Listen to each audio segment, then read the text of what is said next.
You are the queen indeed. And Leanne Rimes joins us now. It's incredible to see you. We're all so excited that you're here. The Voice UK is such a huge show for us here, isn't it? Yeah. And we've seen so many different changes over the years. How's it going? Oh my God. Have you settled in? Oh yeah, we had a blast. I mean, I'm the only woman on the panel.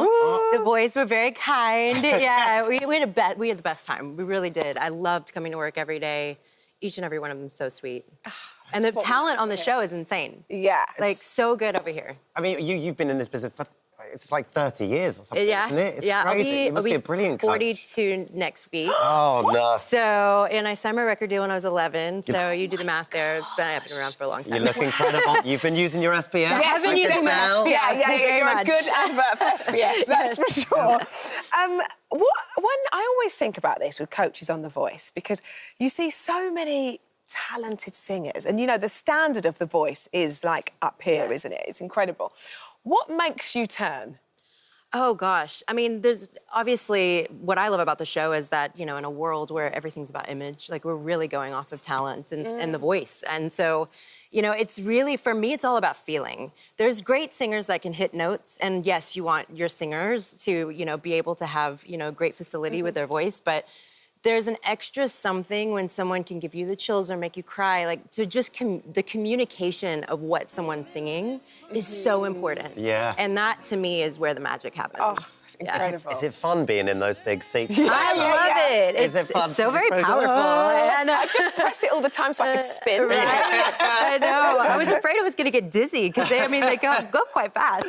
Is it competitive with the other judges, or? Yeah, I think with this panel, it's kind of like underlying. Right. It's not like overtly competitive, but of course, I mean, we're all competitive. We're in this business. Like, you have to have a sense of that, you know, in a lot of ways. But we just had a lot of fun together. I mean, some of the pitches you'll see, like, we get kind of crazy with our pitches sometimes. There was some singing that happened during the pitches. Like, we try to do everything, pull out all the stops. What's interesting to me is this is the first time we've sort of seen this double chair situation. Yeah. So we've got Danny and Tom, of course, from McFly. I mean, it's hard not to have fun when they're around. Oh my God. So brilliant. Insane. How does that work? I just imagine there's a naughty corner. It is a naughty corner. That's exactly what it is. Very nice, especially with Danny. No, but they, you know, there's two brains there. So sometimes one would press the button and the other one would look at the other like, why did you do that? Like, so but then other times they could just look at each other, like eye each other, and they knew like they were turning around. So, I mean, they've known each other for so long, but yeah, they did get a little tip every once in a while. I'm glad they gave them two seats, because I was imagining them just sitting on being each other's stuck lap. into one seat, just like going round. Totally. That'd be so great. That's amazing. So did it get quite emotional at times? Was there some acts that I cry all the time. Oh, really? I cry at everything. Like, but like with music, I mean, music is so emotional for me. It's just what I do, you know? Like, when I sing, even when I sing on stage, sometimes I cry because it's just like something just hits my soul. And there were a lot of great artists that moved me in that way. And like you say, you signed your first record deal at the age of 11, but we have a clip of you singing at the age of 8. Let's have a look. My God. Oh, yeah.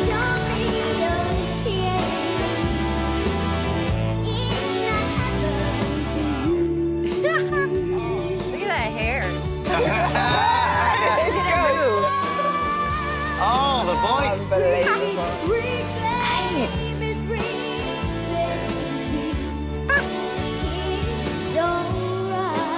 That voice at 8. Don't worry about me. Oh my goodness. That's so little. That voice at the age of 8, that's just crazy. Did you just always sing around the house? Was that something you just always knew that was what you were going to do? My family played music around the house. Like, my dad played guitar a little bit, and they just always played like all different types of music. So I was influenced by like Motown and country and rock and like classical, like everything. So I was constantly, my mom jokes that I would sit on the toilet and sing, like literally singing everywhere, even there. Like, you know, it was like one of those things that you couldn't stop me from doing. It paid off. Yes, it did. It did. Paid off, thank goodness, thank goodness. I mean, you did Can't Fight the Moonlight. You were like only 17 or something when you did that, Yeah, right? yeah, I was 17, dancing on bars at 17. I mean, Only in the what a movies. film, Only in the movies. What a film! It was so It's good. just so brilliant. So that's- iconic. It really is. People, I mean, this has been decades now. People like love this song. It doesn't get old. The film doesn't get old. The song doesn't get old. It's just like, and also that fashion, by the way, is back, isn't Yeah, it? It In a is. big So way. Y2K. You need It's to dig back out those in. outfits I know. again. I have that outfit still. Get it out. And it fits. Yes. So Yes. I need it. I'll come on here next Yes, time in that's that it. outfit. Thank you. We now thought it would be quite good fun to play a little game with you, Okay. right? Because we have seen that when you're on tour, that you rate things, Yes. right? And you do rhymes rates. Right. So we thought, should we put it into a little bit of a game, produce it up a little bit, and do it on this morning? Oh no. This is Rhymes Right. Do it. Okay. Like it?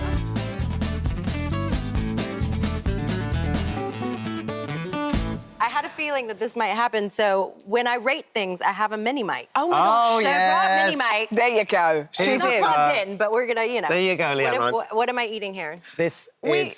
I mean, there's a selection of the UK's finest, finest delicacies. It looks like This- a fried chicken bowl. It very much does. This is what's known as a Scotch egg. Going right Oh, I in. love that. She's straight in. Straight She's in. straight in. It's a bit dry. It's a bit... I'm glad you say this because I always say Scotch eggs are dry. I feel like this maybe needs to be warm. Yeah, It hang on. Can we just basically- give us some more? Yes, go, yeah. Can I- Sorry. I'm Can I sorry. trade you? Yeah, we'll sorry. trade you. So, yeah, I mean, I don't imagine the rate's going to be very No. good on the Scotch How's egg. the rate on that one? I mean, I'm gonna give it like a 4. Yeah, I feel four. like Yeah. we just gave her sand to eat. Yeah, that was Yeah, really dry. from one dry thing to the most dry snack that ever existed. Wait, what is this? Pork scratchings. Oh no. Is this... Is this where you tell us you're a vegan? Not a vegan, but This is like a real pub snack. Like you'd have like a pint and Yeah. No. It's quite chewy. No, It's this is quite not hard. for you. Okay. This is not how I saw our interview with Leanne Rhymes going. No. Okay, this is an absolutely classic. Well, You can look. See, by the way, I'm gonna give those pork things Is- like a 1. It's- Yeah, the- okay. it's in this This is mug. Bovril. Now, I think this is Oh. quite divisive, What is guys. what? Oh, beef It's paste. Bovril. What is wrong with you people? I don't know. It is Bovril. Oh, I don't think I can even do that. I can only It's also apologise. very early. I'm sorry. What we thinking? That's like just watered down beef. Yeah.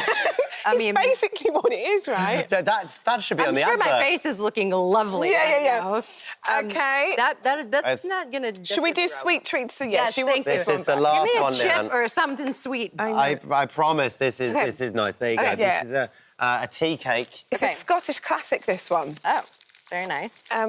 Let's see. The Tunnock's tea cake. Hopefully this one will be ending. It's nothing that Okay. complements a cup of Bovril more. Yeah, we got pork, an egg, beef, and then some sweets.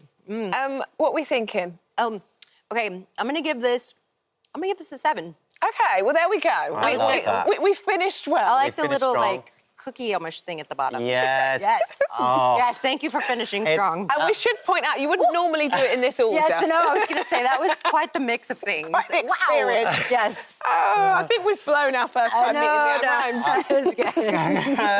There you go. You won't have to eat Yeah. until the afternoon now. Thank you so much Right, for thank joining you. us. Thank you. Thanks for Apologies. having me. No, it's all It's good. genuinely an I still absolute smell pleasure. that beef like it's like wafting over here. It's strong in here. I'll let you know. You will smell it on your own breath until know, at least 8 o'clock this evening. And we should say that the voice starts on the 1st of August, is that right? The 31st The 31st, of August. yes. There we Hi go, everyone, just ITV, wanted to say okay. thank you for visiting our This Morning YouTube channel. Now listen, we upload new content every day, so go ahead and hit that subscribe button so you don't miss out. And we'll see you in the morning.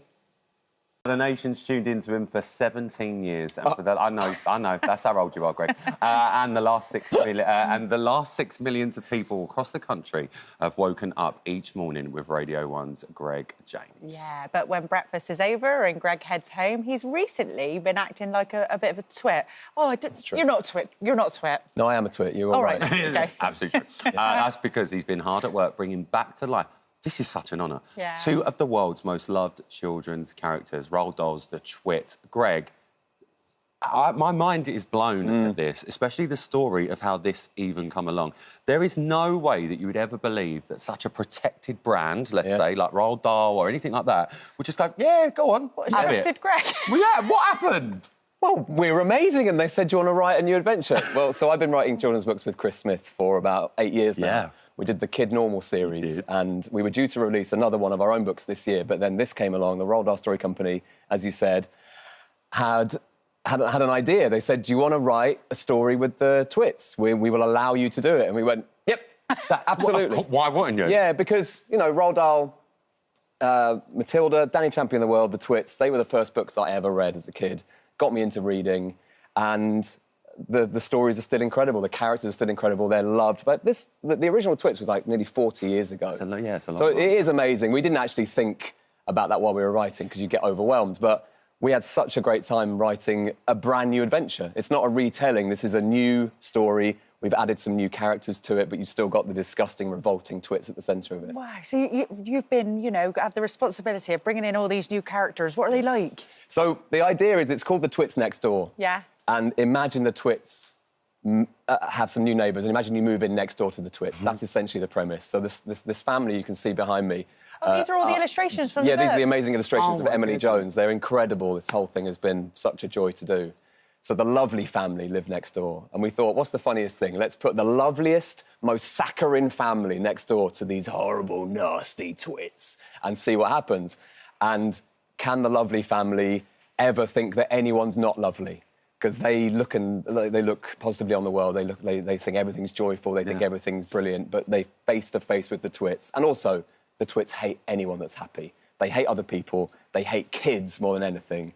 And we thought, let's put some kids and a lovely family next door to them and see what happens. Well, look, here is the book, The Twits Next Door. It's by Greg and Chris Smith. It's so exciting that you've got to do this. And like you said, with Kid Normal and everything, we know how fantastic you guys are. But to take that name at the top, Roald Dahl, on your book, how does that feel? Well, it was weird because we weren't overwhelmed by it, really, because we are fans of these characters and these stories. So we didn't want to let ourselves down. Yeah. So it wasn't like we were sitting there going, we mustn't let the children down.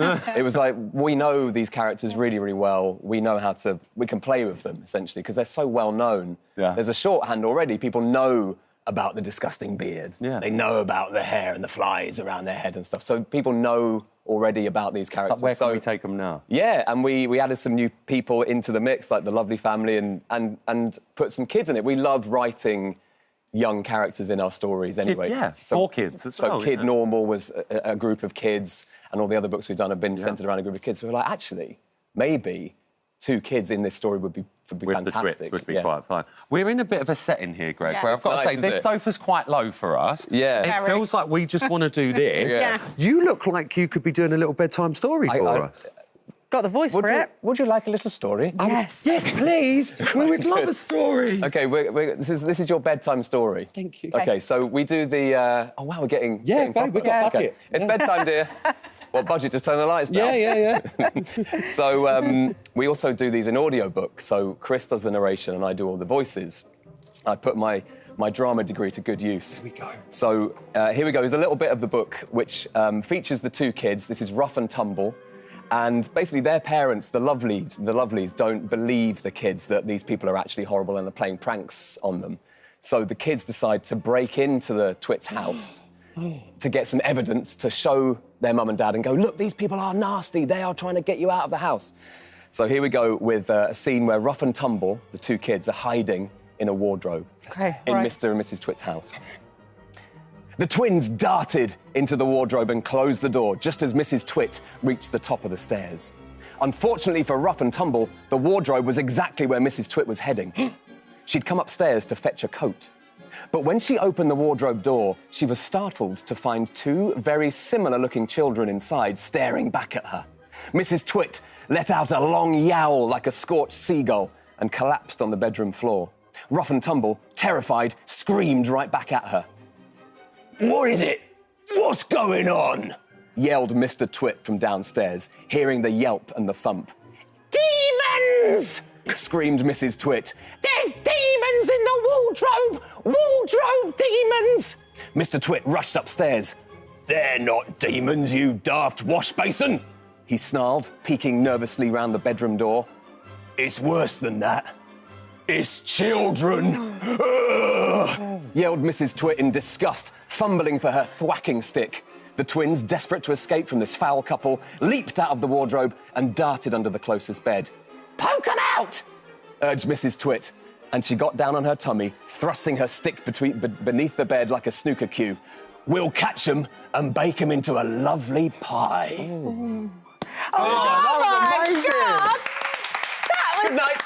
the best story time I think I've ever heard in my life. You come round and do that for us, Love to. please, just one night. Yeah, Just love to. So absolutely. good at all the voices. The voices are impressive. One of the things we like to do when we write these is we like to go to schools and go to libraries and do shows for kids and stuff. Yeah. And actually, one of the really fun things is because I don't know if you can tell, I love performing. Yeah. But I like encouraging kids to sort of read stories, but also let them know that you can write them. Because when I was a kid, a radio presenter came to my school as a sort of guest. And it was the first time I saw a human being who was doing a job that I wanted to do. And that's quite straightforward, that little connection, you don't think how important that is. But actually, if a kid sees an author come to the school, they go, "Oh, that's just a person. I could do that." Yeah, I could do and that. that's one of the things is that we like getting out there and doing those sorts of things. And what's been the responses from the kids, you know, when you're doing all those voices and They reading hate it. those stories? Do they? What they get? No, it's really good. The first chapter actually Yeah. is we set the tone quite quickly with a chapter called "Mrs. Twit fills the toilet with wasps." Fine. So we start with that one in the school events, and essentially it's a whole chapter about Mr. Twit sitting on a toilet full of wasps, and they love that sort of thing. So they love Love it. but kids love that sort of revolting thing. Of course they do. That sort of mean thing, and also the baddies not winning. Like Yeah. the Twits don't win. Like spoiler, but that it's important Brilliant, that they don't don't, and that sort of love and happiness and like silliness prevails really over these nasty two. But the audiobook, I mean, if that's anything to go by, it's going to be incredible. Did you base Mrs. Twit on an angry Alan Carr? Well, actually, do you know what? The voice is not a million miles away from a sort of a slightly more screechy Ryland. Oh, OK, fine. I can hear a lot. I think you can do a good Mrs. Twit, can you? I'll be all right. You see? I'll do the next one for you. I wouldn't say it was Linda. No, it's not far off. No. To be you know, but but she like did that. wind up. Yeah. You've been at radio today. How's it all going over at Radio 1? You still having a ball of a time over there? Do you know what? I really am. It's a funny one. I've been doing the breakfast show for nearly 6 years. 6 years next week. And I am constantly surprised by how much I love it, and I love getting up still, and I find it challenging still, and I find new bits of it that excite me, and I get to work with brilliant new people and sort of young people who are excited about being in radio, and I still find it really fun. It's honestly so what an lovely honour to to see meet you. you. I think you can tell. Yeah. If someone's on the You radio love it. and they're not enjoying it, you go, Yeah. You Sounds literally like they're phoning it in, love but it. I genuinely love sitting there doing stupid stuff all day. You're You're incredible. amazing at it. And I Honestly, like all Greg. your pranks as well. They're absolutely brilliant. You're very naughty, and it's all in here Yeah. as well. Yeah. The Twits Next Door by Greg James and Chris Smith. There it is. Thanks. Make sure you go and get it for the kids. Always love to see you, Greg. Thanks so much. Come back Greg, soon. well done. Thank you for visiting our This Morning YouTube channel. Now, we upload new content every day, so go ahead and hit that subscribe button so you don't miss out. And we'll see you in the morning. It's a boot It's like camp. Fame yes. Academy on steroids. Yes, and the boys you saw there are all here with us now. So please welcome the members of the British K-pop train boy band, Blaze. We've got Dexter. Hello. We've got James. We've got Ollie. Hello. And we've got Reese. I should Welcome say, to This Morning. You guys, you are Dear Alice. It's so nice to meet you all. And you all did your best boy band, one of them down the lens, giving like live and kicking days. Blaze, can you... This is so surreal. Yeah, and you've all got it. We've met you, and you know when you just meet people, you think, you have definitely got it. Oh, thank you. That means a lot. Thank you. Oh, thank you. Yeah, you got it. Yeah. But Blaze, for anybody that's watching at home is not quite sure what K-pop is, can you just explain for me, please? Yeah, so K-pop stands for Korean pop. Right. And K-pop, as we know, has been around for sort of 20, 30 years. Yeah. And it's sort of a mix of choreography and music in many different genres, which comes together to form sort of an audio and visual experience. And it's massive. I mean, Yeah, K-pop it's has huge. taken over the music industry worldwide. So to go for an experience like this, let's just be honest, it's not like we've just found you on the street, you've never done a two-step in your life. Blaze, you went to the Brit School, didn't you? I did go to So, I the mean, Brit you have School, been, yeah. you've been in training for something like this for a while now. I was very lucky to go to the Brit School from 14 to 18, so I've been through a bit, but got a nice waistcoat out of it as well. Lovely. thank you. Yeah, appreciate it. And Dexter, you're from quite a musical family as well, aren't you? So can you explain a little bit about your background for us? Yeah, I kind of got into performing just because as a kid I had way too much energy. So my parents were like, what are we going to do with it? And then, yeah, I just used to love going to parties and dancing about. And then my dad was really, he was like a DJ in some festivals back in the day, here in a few clubs out in Shoreditch. So I was always kind of surrounded like backstage by like music. You were clubbing everywhere. at 10, is that what you're trying to tell Not me? quite, not quite. Watching. James, a lot of people know you already because you're a bit of a social media star. A lot of people on TikTok absolutely love you, they follow you. What made you want to take part in this experience? You know, I mean, it's not really shown on social media, but I'm a massive lover of music, and I've been dancing my whole life. So going into this is like a dream come true. Like being able to dance with and sing with these boys is just it's just amazing. Stop, guys! Stop! No, but it's awesome. Give it a year, they'll all be arguing. No, but I heard about. We auditioned for this project, found out about it, and I didn't really think of much of it at first. I didn't think I'd be in a boy band, but here I am. Yeah. Here I am. It's amazing. So this morning now. Yeah, this morning. On? Hi everyone. Hi Mum. And Ollie, how did you get into all this then? I've just been doing it for a really long time. I've been sort of put into it when I was a baby by my mum. She thought I was quite a good-looking baby, so put me up for a Bonnie Baby competition. And then from there, it sort of spiralled into singing and dancing and acting. But she really loved performing when she was younger too, so she sort of passed that on to me, and she did a lot of modelling, so I hopefully got a few of her good looks. It's just carried on. You thought, go for the boy band now. Yeah, and now we're here, which is incredible. Hiya, Mum and Nana. This is the cutest thing. I had to get one. Reece, I've got to say, not a lot of people can come on this show and rock double denim, but you're doing it. Right. He is. I would make a Bewitched reference, but I think you're all too young to know what I'm talking about. Reece, a boy band, it's quite tough, not only trying to do this alone, but to do this with 4 other guys. I take it you guys didn't really know each other before this experience, or did a couple of you know each other? Yeah, no, so before, we auditioned back in October, November of last year. We were all obviously very, very fresh to this. We weren't totally clued up about what the project actually was. And then a bit secret? I might put you on a plane. It was a little bit. And then obviously we all kind of found ourselves going out to Korea, and we've, kind of bonded since, and we formed the brotherhood that's now sat here. So you are a proper brotherhood then now? We are. Yeah. You properly bonded? Yeah. How was the whole experience? Because South Korea, at the best of times, is crazy, it's busy, there's a lot going on. But when you're basically put in what looks like a military boot camp at some points, with what you were wearing as well, the choreographers, the dancing, the singing, how much is that pressure on you boys? It's a lot, yeah. There's a huge K-pop standard which we're trying to reach. It's higher. And yeah, it's massive. And we didn't really understand what we're getting ourselves into until we're out there and really got to meet some artists and see them perform. And then we really had to stand back and go, wow, this is huge. I think the closest thing you can compare it to in Britain is probably like the football culture and how you go to the pub, the football's always on. You get in a taxi, K-pop is on a TV in the back seat. Like, it's everywhere, and it's really integrated into the community. So it's massive, it's huge, yeah. Blaze, what was the feedback like for you guys out there then? The feedback, so at first it's very honest. So at first it was slightly hard to hear. Oh, really? They're harsh, are they? Quite harsh? It seems harsh, right. But what we learned what we learned throughout the process is it's all done with love. Because they were really, really behind us. They wanted us to succeed. They wanted us to get better. And they knew what we had to do to get there. So it was honest, but it was done with love. And so the fact that you were obviously part of this experience, Dex, means that you really got to work with the queen of K-pop. Yeah. Tell us a little bit about that. Yeah, so we got to work with the amazing Heejun, who is like part of the training system at SM. And it was honestly an honour, even to be in the room with her and get her to like give me feedback on my performing was just amazing. And everyone over there at SM, it's just we got to work with the sickest choreographers, the vocal we're talking like top tier. Top tier. Like, and it was like just Simon Cowell, but even scarier. Well, sometimes we'd be sat there asking them who they've kind of worked with or choreographed for, and we'd have to pinch ourselves because it'd just be like, it's insane. It's just so ridiculous. So now done this experience. What's next for you boys? Like, is this a thing now? Is Dear Alice here to stay? Yeah. I'd say watch this space. Yeah. No, don't give me that! I know you've got management over there. Don't say a word. But you've got a lot of hard work in front of you, haven't you, James? You know, being in a boy band is hard. It is very hard.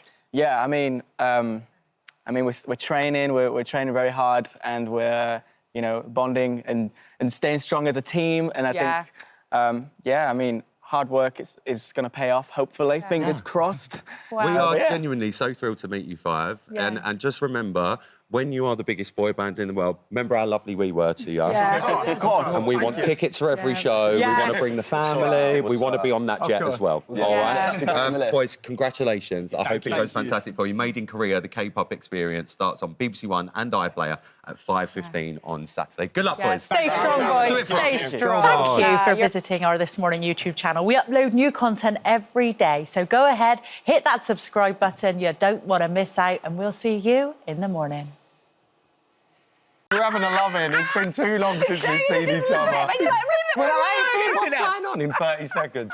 Joining us now are the hosts and real-life power couple, may I add, Emma and Matt Willis. It is so gorgeous. We keep getting called a power couple. You are? And it's going to our heads. It really is. I've said that to you for years. I'm like, I want to be you. That's what I want. How are you, first and foremost? Yeah, good. How are you? Powerful. Lovely. Thank you. Nice, We need to talk about Love is Blind UK. This has just taken over. Everywhere I look, I know. there's your two faces. Sorry. No, I love it. I love seeing the more of you. #1 in the UK on Netflix. I think it was #3 in America the other day. Yeah, man. It's all, but can you believe the success of it already?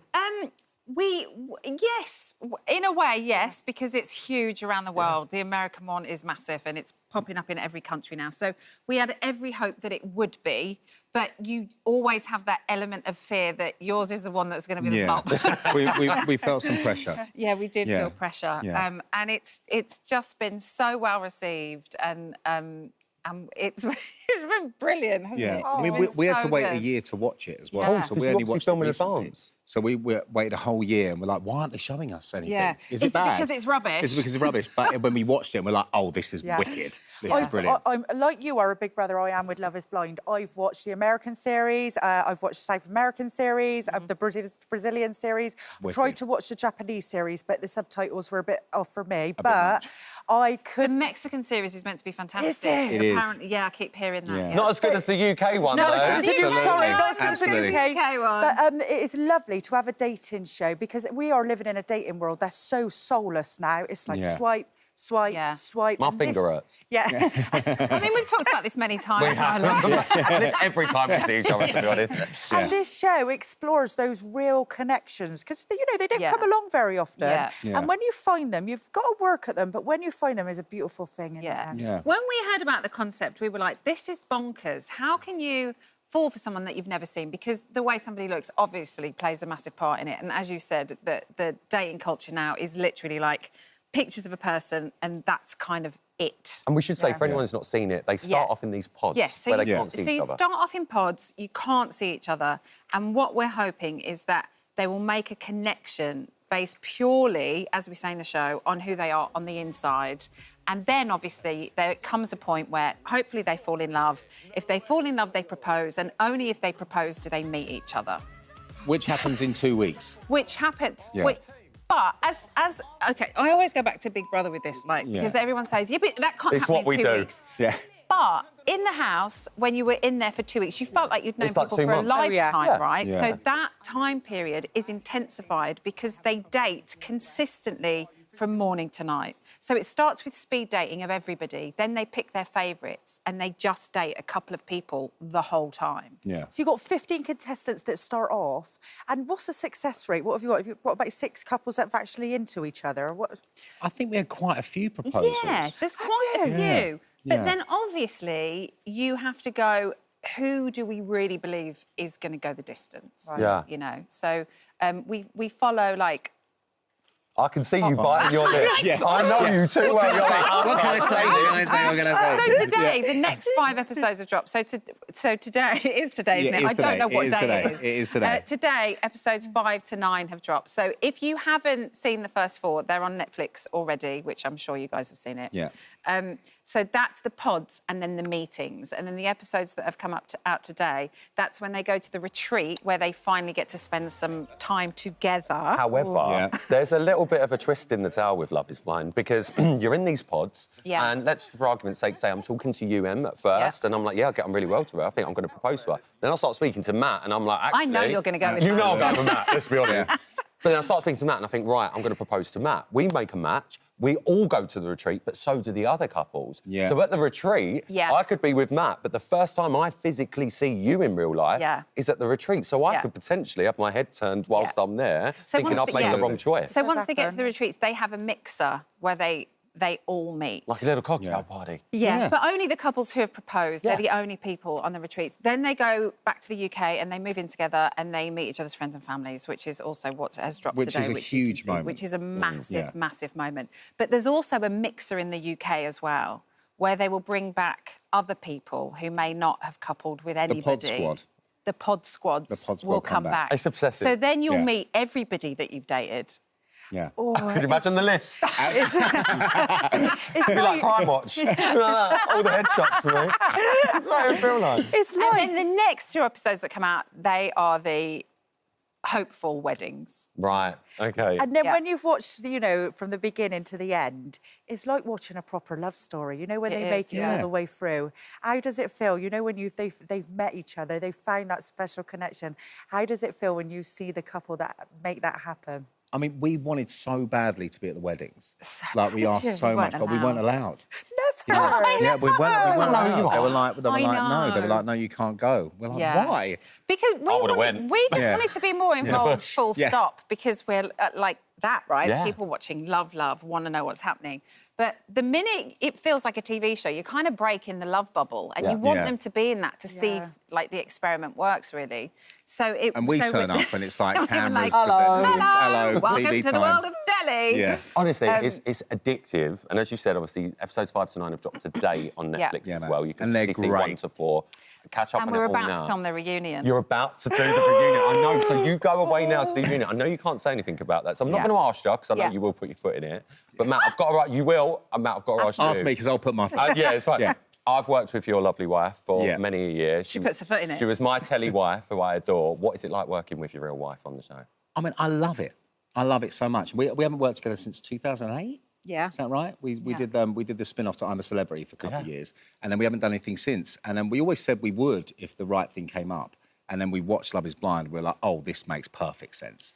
You know? And I love it. For it. Very. I love it. Very much so. It's much better than being on a bus with sweaty boys. It's way better. I mean, you two are the perfect contestants. We would happily come on. Do a celeb one, we're in. Oh, actually, no, don't worry about the celeb one. I'll just do a normal one. Netflix are in the building. I don't mind. Did you hear that? Netflix. Did you hear that? There we go. There they are, there they are. Yeah. Give me the ring. We're in. I'll do it. I'd love to sit in the pod.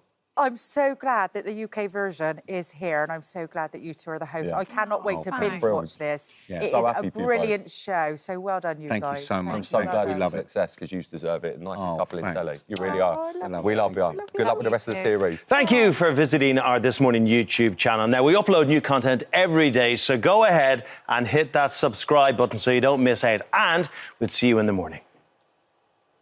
We are so excited because Anne-Marie and Clean Bandit star Grace Chatto are joining us now. Ladies, hello. Thank you for coming in.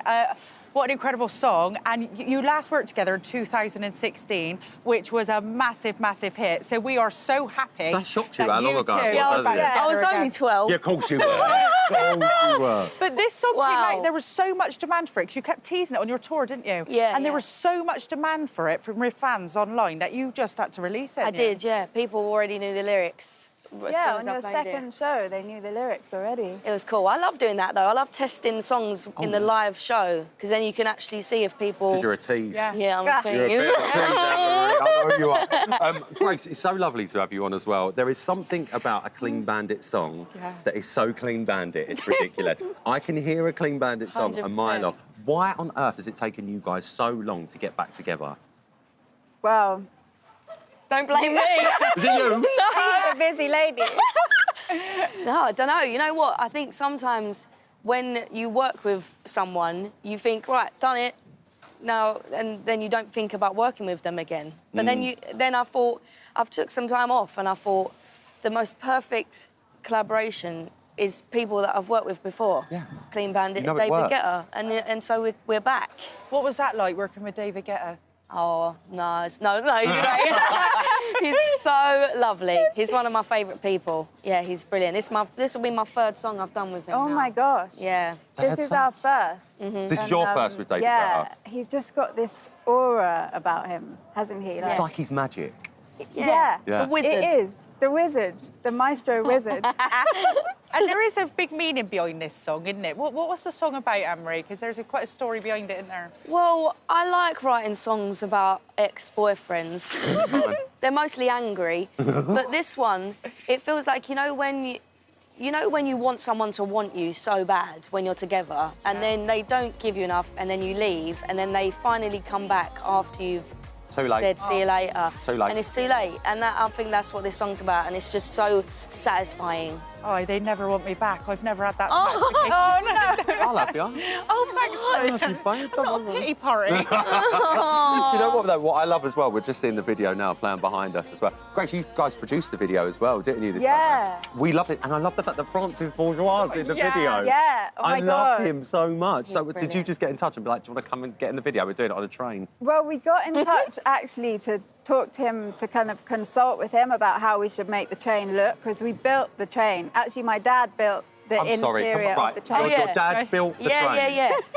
Yeah. He did, yeah. He's never done anything like that before, but he's good with wood. He made my cello and he makes violins. He makes a cello as well? Yeah. Goodness. But it's not his job. He actually worked on trains. He was working for London Underground for my whole life. So Wow.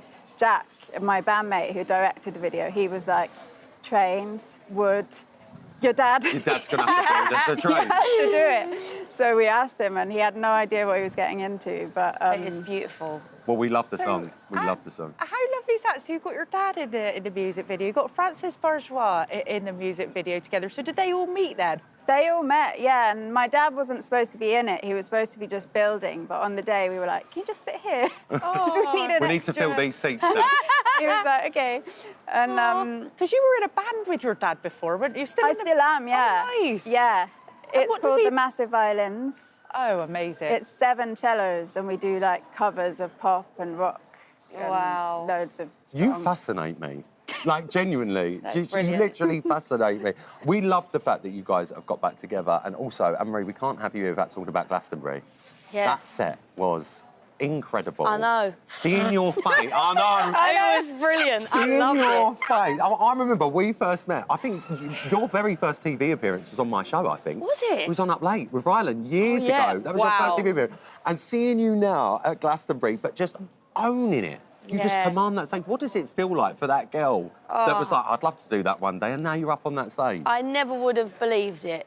If I look back, I never would have known that I would be able to do that. Just out of just so many reasons why. But honestly, I loved that show so much. But the only problem was, right, I wore that silver outfit. Yeah. Silver.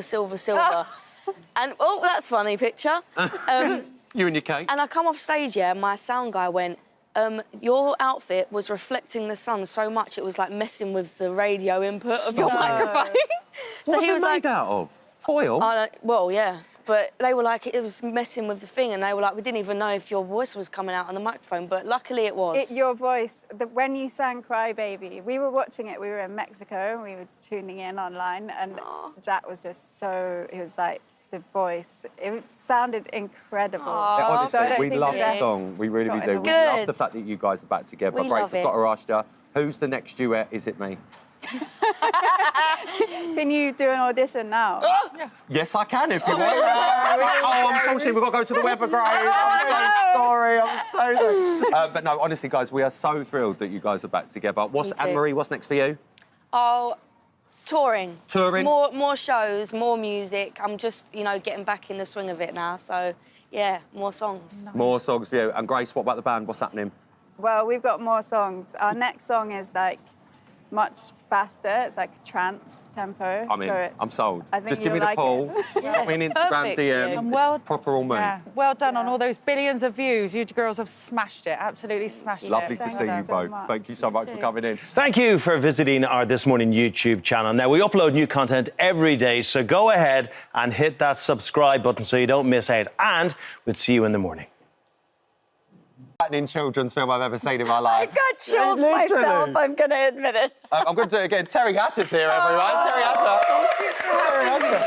So lovely to have you on the show, Terry. And I mean, it's 15 years since the film first came out. It's now been reimagined and it's going to be back in theatres, 3D.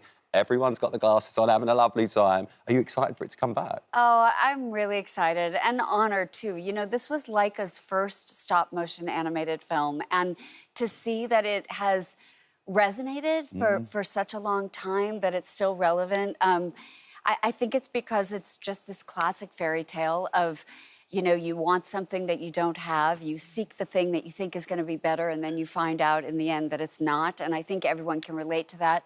But I also just think, as we were discussing before, the artistry of it, it's incredible. Just the incredible masters that physicalize like sculpture. You know, that's what this work is, that takes years and years to put a film like this together. And to see that there's a space for people to honor it again, and also for new generations of people, families, to find it in theatres. I'm excited about that. Yeah, so for anybody who doesn't know what stop motion is, it's a bit like we've got a Wallace and Gromit version, and they spend absolutely weeks just to get 1 second. Did you ever go behind the scenes to their because they edit out a whole scene, don't they? But they've really got to move one tiny little section. It's insane. Yes, I think it's 24 movements a second. I mean, that's, if you imagine having 24 frames, you have to shoot 24 different frames to get a second. I think, if I have that right. But it took about, my recording of the voice was probably over 3 years, and about a year into it, that was just my recording. I mean, I think the whole movie is maybe 7 or more. But I got to go up with my daughter, who was 9 at the time, to the studios in Portland, Oregon. And that was the first time I got to walk through the sets. And I mean, big stages like this with big cameras, and then tiny little Coraline dolls, you know, moving into houses that are all, you know, built, and somebody knitting tiny little sweaters for the little models to wear. I mean, it's an insane amount of work, an insane amount of artistry and mastery that these craftsmen have to be able to put something like this together. And because you know the time, the energy, the patience, you've just got so much respect for this film. You can sense that. Really, I really do. When I saw it again for the first time in many years a few months ago, and when I looked at it, I thought, this is just, it is like a piece of art, you know, like it should just be hanging on a wall in a museum, and it's just so great that you can go to a theatre and be a part of it. Well, it's coming back. As you said, it's been reimagined in 3D. I think it's out on the 15th of August. I think it's going into theatres over here. It's a children's film, but for any parents out there, maybe like newer parents that have got kids now and think, oh, I'm going to take the kids along to see them, it comes with a little bit of a warning, doesn't it? Well, it's rated PG. I think you guys have the same system. Yeah, I mean, Josie sees that as please go. So, we think it's, you know, it's parental guidance, but it means, I mean, I think it's family. You should go with your children. And I always, as a mom, when my child was young, and still, I always look at things as an opportunity to have discussions. So, you know, I feel like it pushes the scary right up to the edge. But as I said, it's a heroine story, meaning Dakota Fanning voices Coraline. And Coraline is an adventurous, independent, curious, spunky girl who, yes, pushes the line, but then ultimately saves the day. So that's an inspiring you know, character for a child to watch. Well, if you haven't gone out there, go and watch it. It's going to be in theatres on the 15th of August. It's all in 3D. It's very, very special. A lot of years have gone into making this And it's got a special meaning behind it as well. It's got a good story behind it as well. It is a really good story. Warm. It is warm. And with beautiful performances from everyone. Terry, you know what I'm going to talk about now. Oh, I think I do. Get your apple out, girls. Desperate Housewives. in my opinion, I feel like I've met the biggest fan. You have? Like I say, you know, Here I am. I think I actually have. went to You win the award. I was in Universal City about 10 years ago. I had meetings out there, and I knew that the Desperate Housewives set was somewhere. Right. I got escorted by security out. And honestly, did you get to go up there? No, I did not. Oh, no, I nearly got arrested. Oh, yeah, it's this. It's amazing. Yeah. You've got Jaws there, and it's just up from Jaws, isn't it? Just up from Jaws. All right. Oh, local. Oh, sorry. Do you know what I mean? So the local. Yeah. So it really does sit at the top of Universal City, like a court at the, a courtyard at the top of the hill, and that does exist. Of course, they use it now for other shows and commercials. But you can, if you take the tram ride, you can still see. You can still see the set. That you can discern which house what is which. Wisteria. And one of the things that was special about being Susan was that Susan's house was one of the only homes that they call it a practical house, a real house. Meaning that when you saw Susan in her kitchen or her living room, we were actually filming it up on the street. We weren't on a stage where all the other homes, almost all the other homes, you would be on a stage just in a regular sound studio. So it was quite special. James Denton and Andrea Bowen. And I know you still see a lot. Yeah. In fact, I'm going to her wedding later this. Can you believe? Your daughter's all grown up. I know. I don't know if you have this, but when you meet someone, when I met Andrea, she was 12, 13. It is impossible for me to understand that she's 32 years old now. Yeah, it's frightening. And getting married. It's so crazy. But yes, I'm very honored to be one of her guests. I mean, you just saw I just robbed an apple from our set. Did you rob anything from Desperate Housewives? I wouldn't call it robbing. Did you rob anything, Terry Hatcher? It's not a court of law, you can be honest with me. I did end up with the popsicle Trojan horse from the pilot that Andrea's character is making, and we shove it down the sink in order to fool the plumber. Yes. I mean, I would have done the same. I would have done the same. So I think I have that, and I think I actually also ended up with, there was a purple gown, really beautiful purple gown that Susan wore in the limo scene when when Julie's water breaks and Vanessa Williams' character is getting married, and that gown, I somehow ended up with that gown. What a shame. What a shame. I think, we would all love to see Desperate Housewives come back. Would you ever bring it back, or even into a film?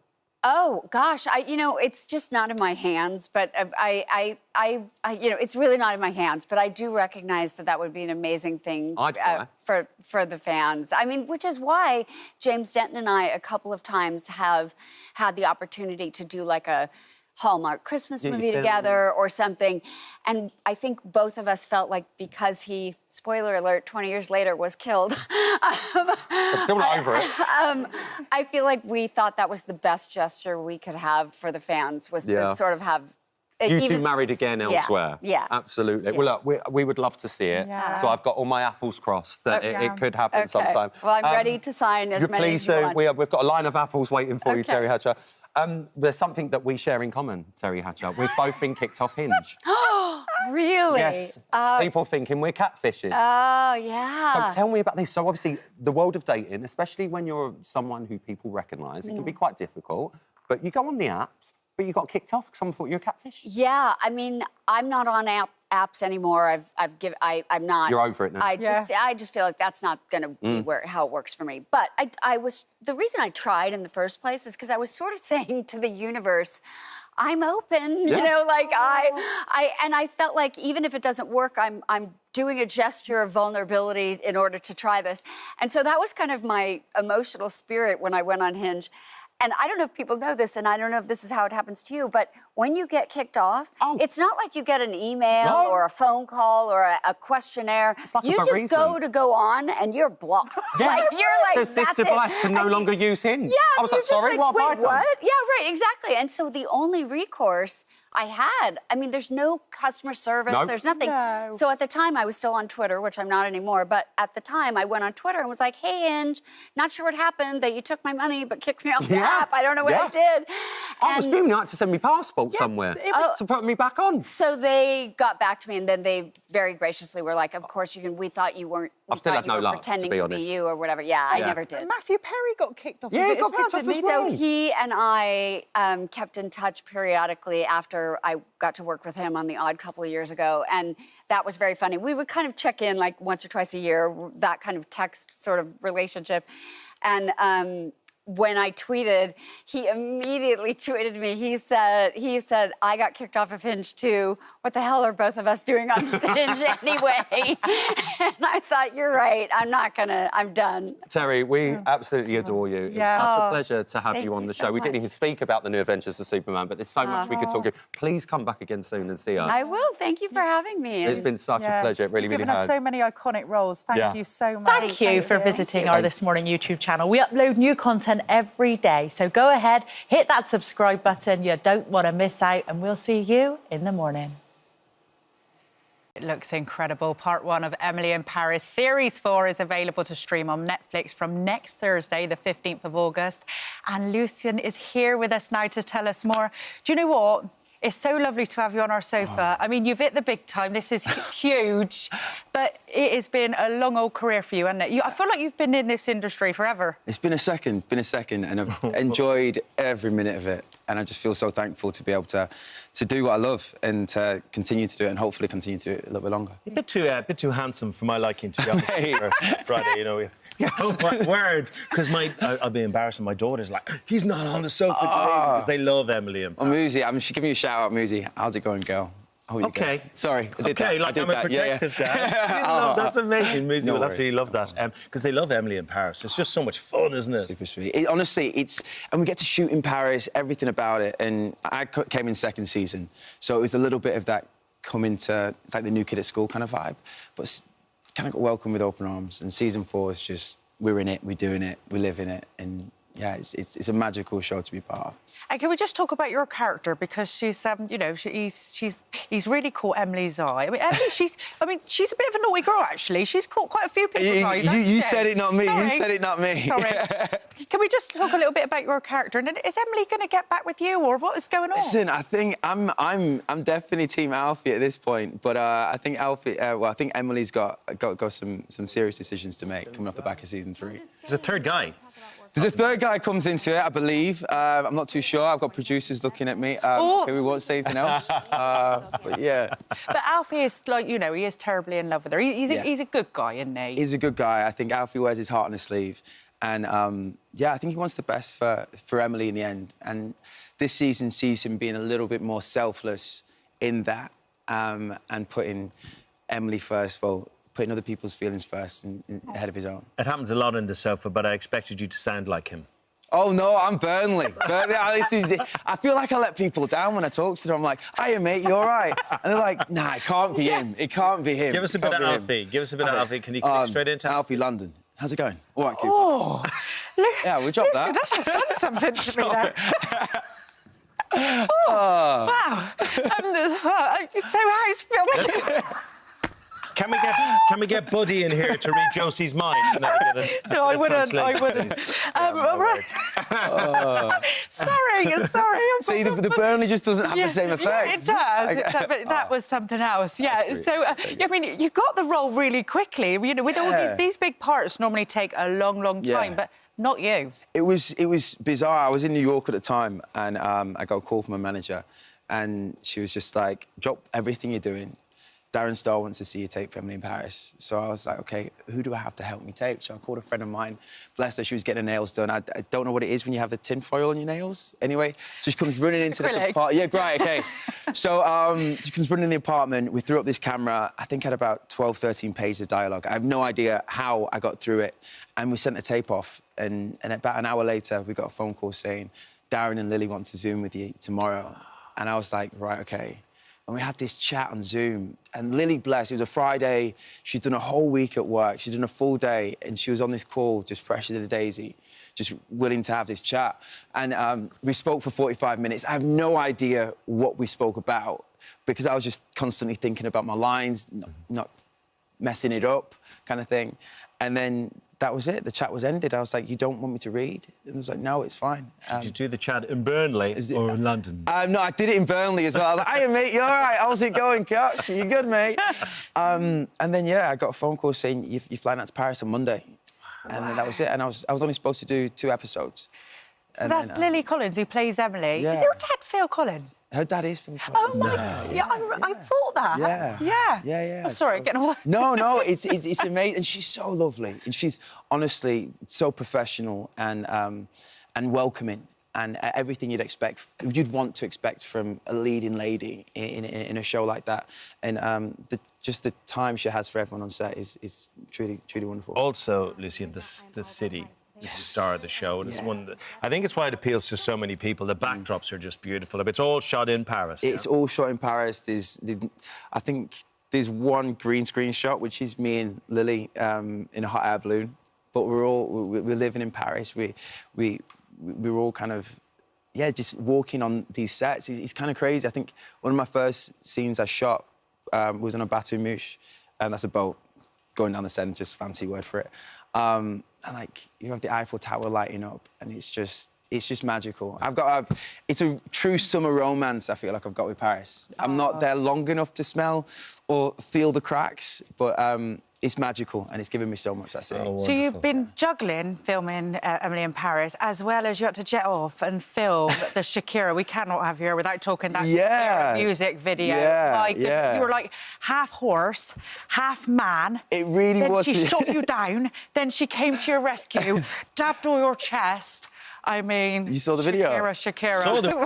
So I think Josie's okay with that. Yeah. So it wasn't as sexy as I thought it would be, but yeah, we got the job done. Shakira's such a superstar. She's honestly one of the most beautiful, incredible women I've ever come across in my life. Yeah. Amazing. She's magical. Amazing. Yeah. It's just to think back to those Grange Hill days and where you are now. I saw them pictures. That had me creasing. What are your thoughts?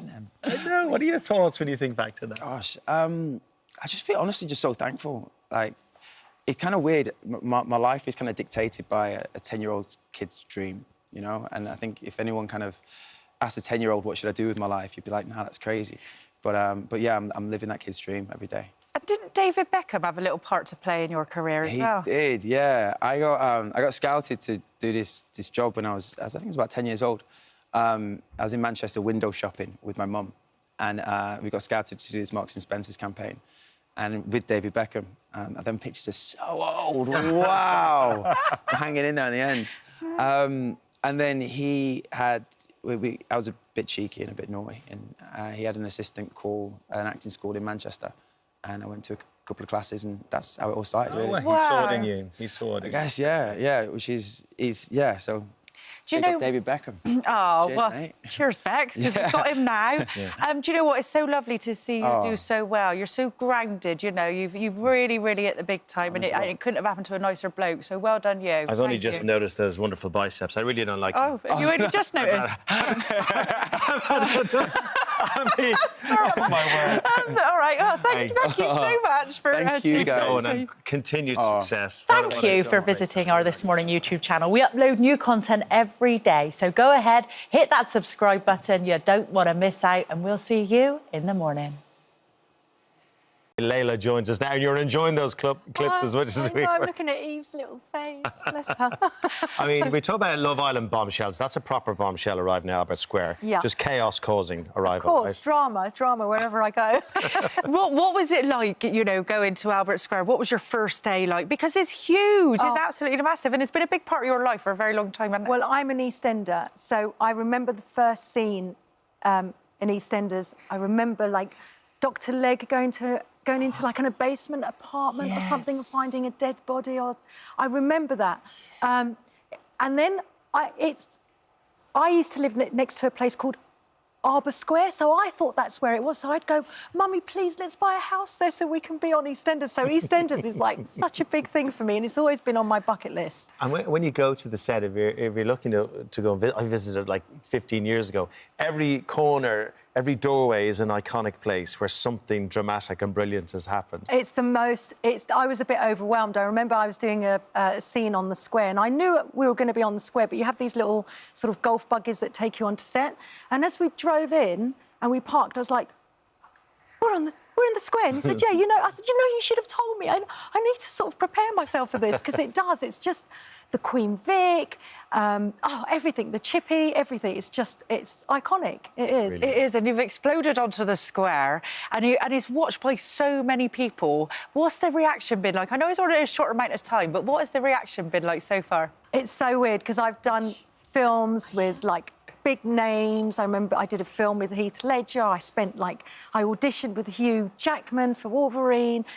No one cares. When you're going on EastEnders, everyone's like, Phil Mitchell. It's all about Phil Mitchell, Lacey Turner, all of these characters. So for me, it's just... And that's how I feel about it. I'm not bothered about, like, the Hollywood sets. This is, like, where it's really at. So I was really, really chuffed, really grateful to be there. Because a movie is great, but, like, it's a one-off. When you're on something like EastEnders, you're a part of people's weekly lives, aren't you? Yeah, your daily lives. Yeah, you're in...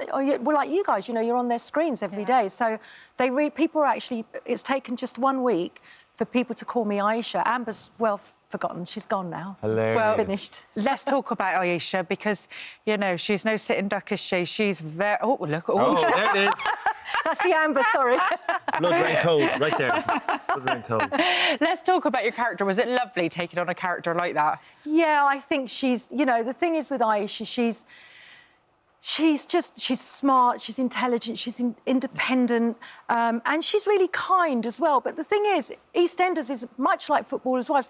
You just never really know, is this who she really is? Anything could happen, literally anything in that storyline. So taking her on, and they give you the freedom as well to develop your character. Although you don't have much time on set to perform, you do get time to talk about your character and just develop her. So that was really, really good fun. Well, we've got a little preview of Aisha in action. Let's have a look at you.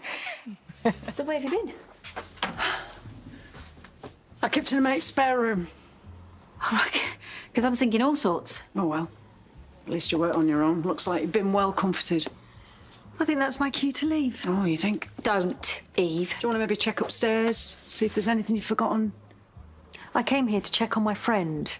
But I think we know who the real enemy is. It's just a real shame that you think so little of the woman that you proposed to.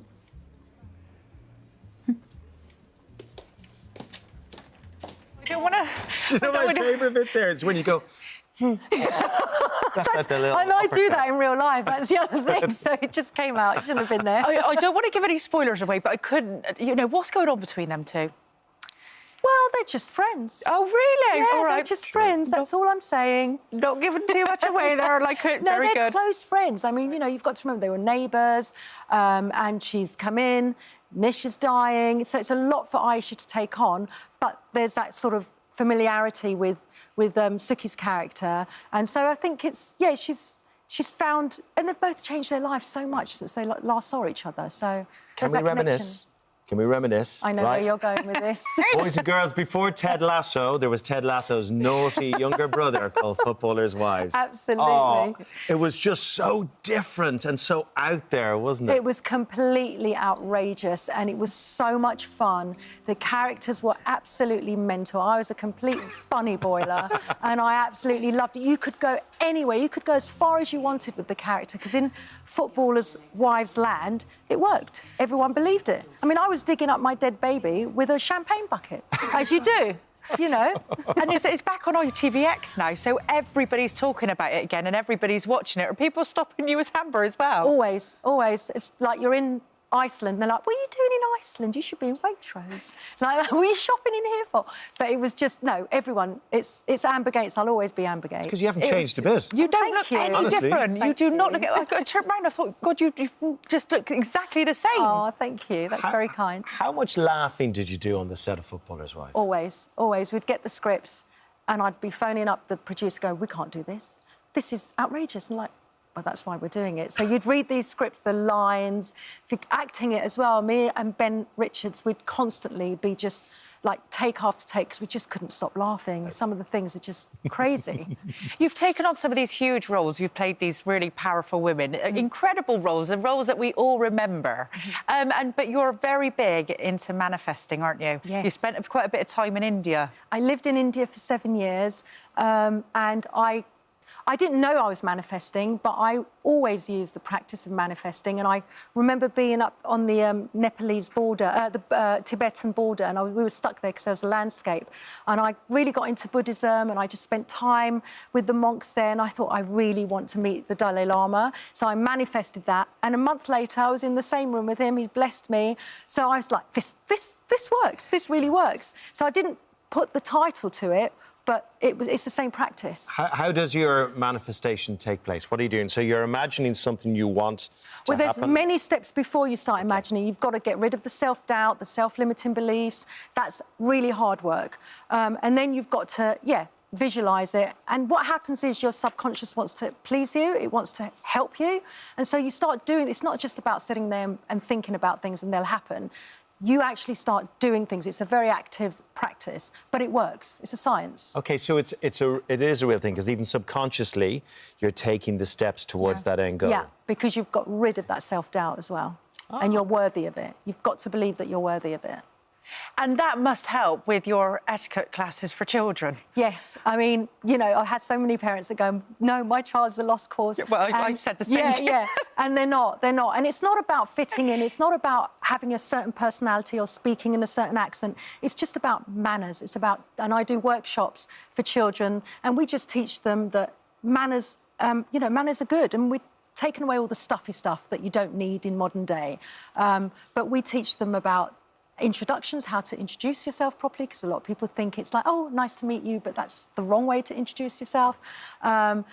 Table manners, what you do at the table, what you should and shouldn't do. And it's really, it gives them so much confidence. I went to military school and then went into finishing school. So the confidence I got from finishing school, though it was quite stuffy, was just I could walk into a room in any country and know what to do, and I think it's great for confidence building. Would you mind spending 10 minutes with the crew here after the show, because you Yes, see what happens after a Phil Vickery cream I noticed a few of them. I've got their names down. Get you lot sorted out. Oh, absolute pleasure to meet you. to see you. Oh, thank you. Thank you for having me on. Yeah, congratulations in your role. Thank you. Brilliant stuff. Thank you for visiting our This Morning YouTube channel. Now, we upload new content every day, so go ahead and hit that subscribe button so you don't miss out. And we'll see you in the morning. Big warm welcome back to you. Now, all morning we've been dancing to the very best of the 80s floor fillers, and now the disco diva himself has joined us. It's Craig Revel Horwood, and this is one of his 80s favourites, and we've got a great picture from him. Oh, yes. From the era. Oh, my goodness, Craig. Oh, my word. Actually, it looks like I'm trying to recreate that now, because I am growing the beard and I'm growing my hair just that little bit longer.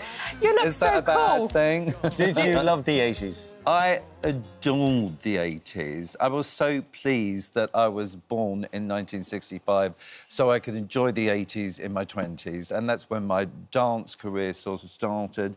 And, of course, there was all those... Tony Basil was around with Mickey.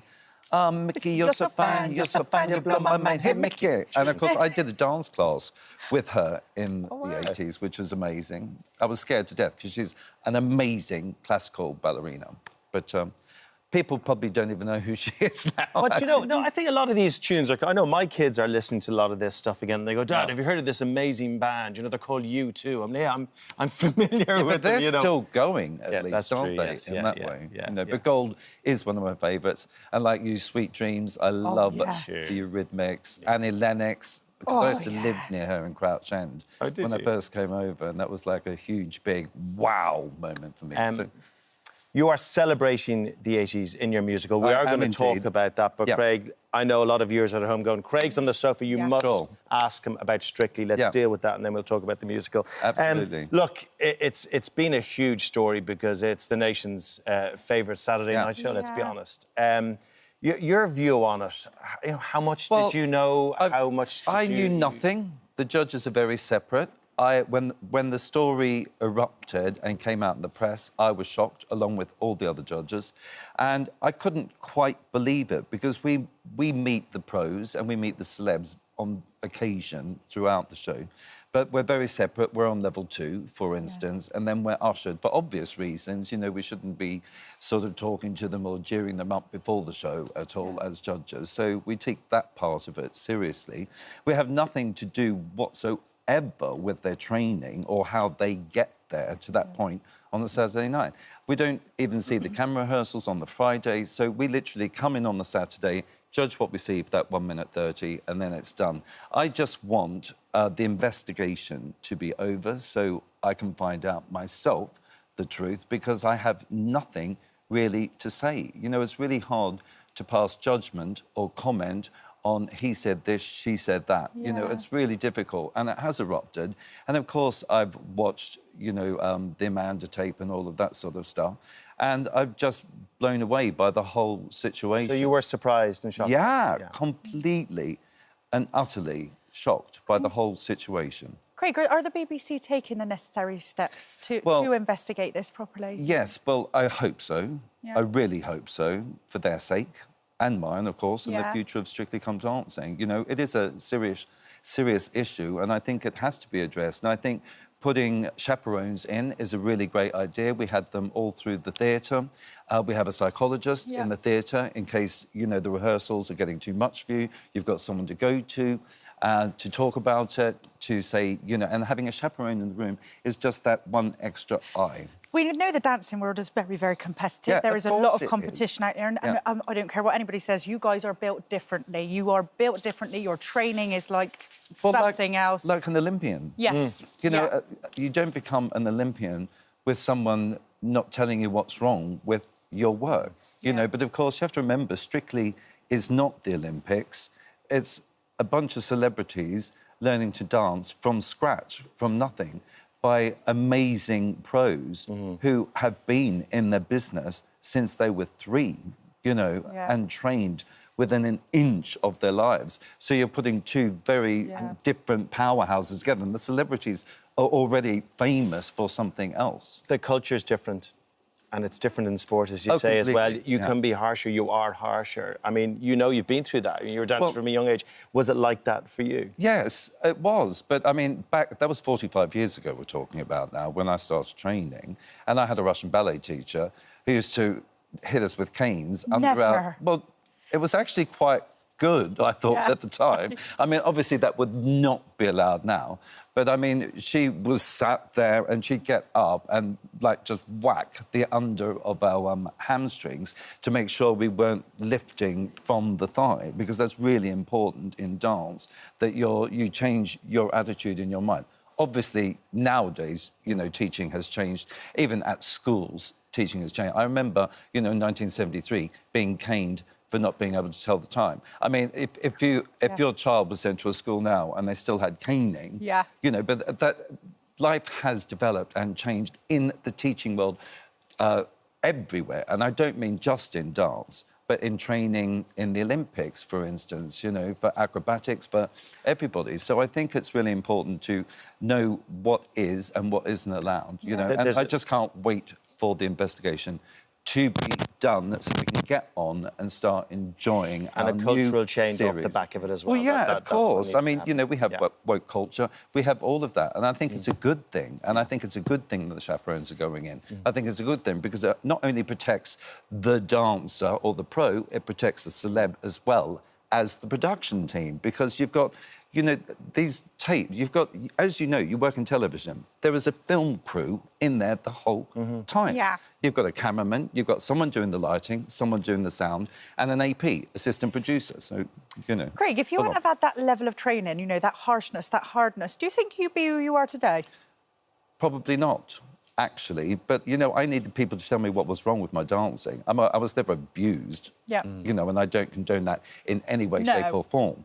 You know, I think that if that is a problem, then it should be eradicated immediately, you know. So, but I certainly know that tough love was good for me because it made me fight, it made me want it even more. And Tough Love can be the name of your next musical. Yes, very good. This one, though, is celebrating the 80s. It is.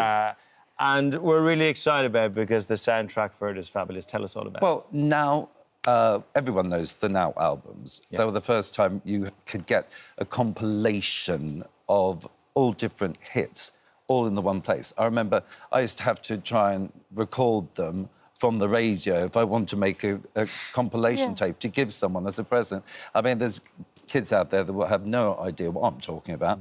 But when the Now albums came out, they were already compiled for you. You could just sling them on and off you go and party, and I absolutely loved them. And there were so many that we could choose from now that's what I call a musical, which is what the musical's based on.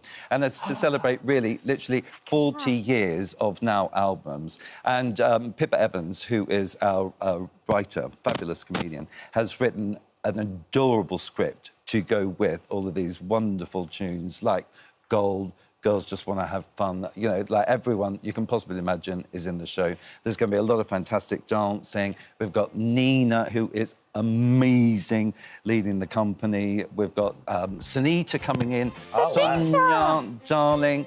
Jay. We've got loads of Carol Decker, of course. You know, so they're making special guest appearances. And the story is wonderful. These pop stars, old 80s pop stars, come in. I shouldn't say the word old. Still current, but come in and offer advice to the two leading ladies. And it's about two lovely friends who go back in time and see themselves as they were in the 80s. And we're just going to put a new microphone on there, if you don't mind. Oh, I love that. Yeah. That microphone Did you hear couldn't have any the of my brightness of your shirt. explanation? Well, I did. I don't know if anybody else did, but I did, and it was great. Do you know what? It sounds like That was a mouthful. Anyway, it's going to be great. I take it now. Thanks very much. No, but it is fabulous. It's a story about two women who look back on their lives, and it goes back in time 20 years, and then right at the very end, it goes forward 20 years. So we're set in 2009, we're set in 2029, and also set in 1989, and that's where the music that supported all the drama from their lives came from. So it's a way of living through music and sort of pushing your life through music. Of course, they have ups and downs. So at this reunion that they attend, they find out a lot about each other that they didn't know. So it's a musical that you can bring your kids along to. You'll get something out of it. They'll enjoy it too. Oh, it's lovely as a family. It's for the whole family. It's a really family show. And it's also to introduce all those wonderful hits, you know, to a new generation, I hope, because they still stand by themselves, you know, and I think that's a great thing. It's like the perfect musical. Do you know what? I was reading everything that you're up to, and Craig, are you on Duracell Bunny Batteries? Well, it's a little bit crazy at the moment because my album called Revelations, Boys Songs Don't Sing, comes out on the 18th of October, so I'm still working hard every hour of the day to make that perfect. Now, this is a revelation to me. I didn't know you could sing. No, well, neither did I, darling, until I went to the studio, and then there it was. How did you find out? Well, I sang all my life, really, actually, but because I was in Cats and Miss Saigon and lots of musicals, but it's always back row of the chorus. And when I went on my tour of All Balls and Glitter, my solo tour, lots of fans were saying, oh, have you got anything recorded? And I thought, actually, no, I don't, as a matter of fact. So it's a bucket list thing. So I've done that, ticked that little box, which is great. And then, of course, Strictly's coming. We've got the tour, then my album tour. Darling, I could go on. But there was I so cannot much. wait. But I'm so much looking forward to starting the musical on Monday with the full company. Pencil a long holiday in there as well. Yeah, it sounds like the perfect musical. Thank you, Craig. so Now, much. tickies for Now, that's what I call music, UK and in Ireland are on sale now, and that is for the tour. Now, Thank you for visiting our This Morning YouTube channel. We upload new content every day, so go ahead, hit that subscribe button. You don't want to miss out, and we'll see you in the morning. Yeah, shock moment, that's for sure. Back from the summer love, Joey Essex is here with fellow Love Islander. A new flame, Jessie, how are you? So good. We're literally loving life. Taking it all in. Give people an idea at home what happens when the show ends. Like, what happens to your life in reality? My life's completely changed. So I'm gone from like a normal 9-to-5 account management position to being on the sofa with you guys. So it's completely different for me, but loving every second. Joey, it's not different from you, though. Like, we know you. You're a regular on reality TV. Yep. What made you apply for Love Island? I just love the show. you know, and it was something that I wanted to tick off my bucket list. And yeah, well, I mean, when the opportunity got given, I said 100%. You know, I was well up for it. Were you looking to find love then? Were you Yeah. probably looking to find love? I mean, me going in the villa, that was my main aim, to go in there and find love. Also have fun on the way, you know. You know, I was in there, and that's exactly what I did, you know. Oh, so you were properly loved up? Love is in the air. Love is in the air. But it's only in the air. It hasn't landed fully. Is that where? Are you exclusive to use? We are exclusive. Yeah, we are exclusive. Yeah. The way that you're looking at each other, I think that maybe there is a lot of love I feel in the like air Jesse, at the moment. you know, might want to. Joey's waiting to say No, it. I think Jesse he's wants on, to say he's on the it. edge of the tip of his tongue. Do you know? I mean, there were times I was like, I got quite fatherly, and I thought you were a naughty boy, and I wanted to give you a little clip. You know, I just wanted, like, is he doing this for the crack? Because it's a TV show and you're aware of it, or were you just like that flighty when you were in there? I mean, when we talk about, say, pot stirring, you know, everyone's encouraged to pot stir. The difference with me is that I don't hesitate, you know what I mean? I just do what I need to do, and, you know, I know what the producers want. So that's the difference. And with the other islanders, you know, people don't want to go out there and upset people and, you know, and I get that, and I respect that. But the difference with me, with 13 years' experience, I know what to do, and that's what I do. Can I clarify something with you, right? And Jesse, you're the sensible half of this relationship, right? When something is a secret mission, you don't even say it's a secret mission. You don't talk about the mission. So Mimi, who won and is just a fabulous person, she wanted to have a chat with Io, who is one of her exes. Stay in touch, this gets complicated. She wanted to have a chat with him on the terrace on the sly, asked you to coordinate it, and you failed, but not your fault. Lucky I failed. But then you didn't tell everyone what you were doing, but you said it was a secret mish. This was my argument as well. Yeah, in the game, I was getting a lot of, you know, words thrown at me. So I thought, OK, well, now, you know, the secret mission was always going to get brought up because I knew that the whole world knew about it on the outside of the villa. So the only people who didn't know about it was the inside. And eventually, when they got outside, everyone's going to know. So in my head, I'm thinking, well, this needs to be spoke about one day. Yeah. But the whole secret mission name definitely made it more dramatic but than then it what was needed it? to be. I didn't know what else it was, because to me it was a conversation. It was a bit of a mission. So I think because it kept being brought up and brought up. And Joe, have you got any? Because you know, I've known you for years. I think the world of you. Have you got any regrets? And did we see the real you in there? I have no regrets. You know what it's like. You know, there is an edit, and I played the pantomime villain, and you know, I went in there and I did what I had to do, and you know, I did enjoy it. I had so much fun. That's what I went in there to do, just to have fun and find love. And I came out and I got Jesse, and you know, we got each other. So yeah, it's. Oh, OK. So you went in to find love, and you got Jesse. Ergo, you have found love. Therefore, you are in love. So you've said it, but not said it. That's an exclusive right there. I mean, Maybe it is an exclusive. just saying. People keep talking about me and Jesse moving in together. I mean, We don't want to rush anything. I think when you rush things, it can mess it up very quickly. And so with me and Jesse in the villa, we didn't want to rush anything, and I feel like we did that because we never wanted to do anything under pressure. So we didn't feel the need when bombshells are being thrown in and trying to step in our way. I was giving so many tests, you know, even Jesse was involved in the tests.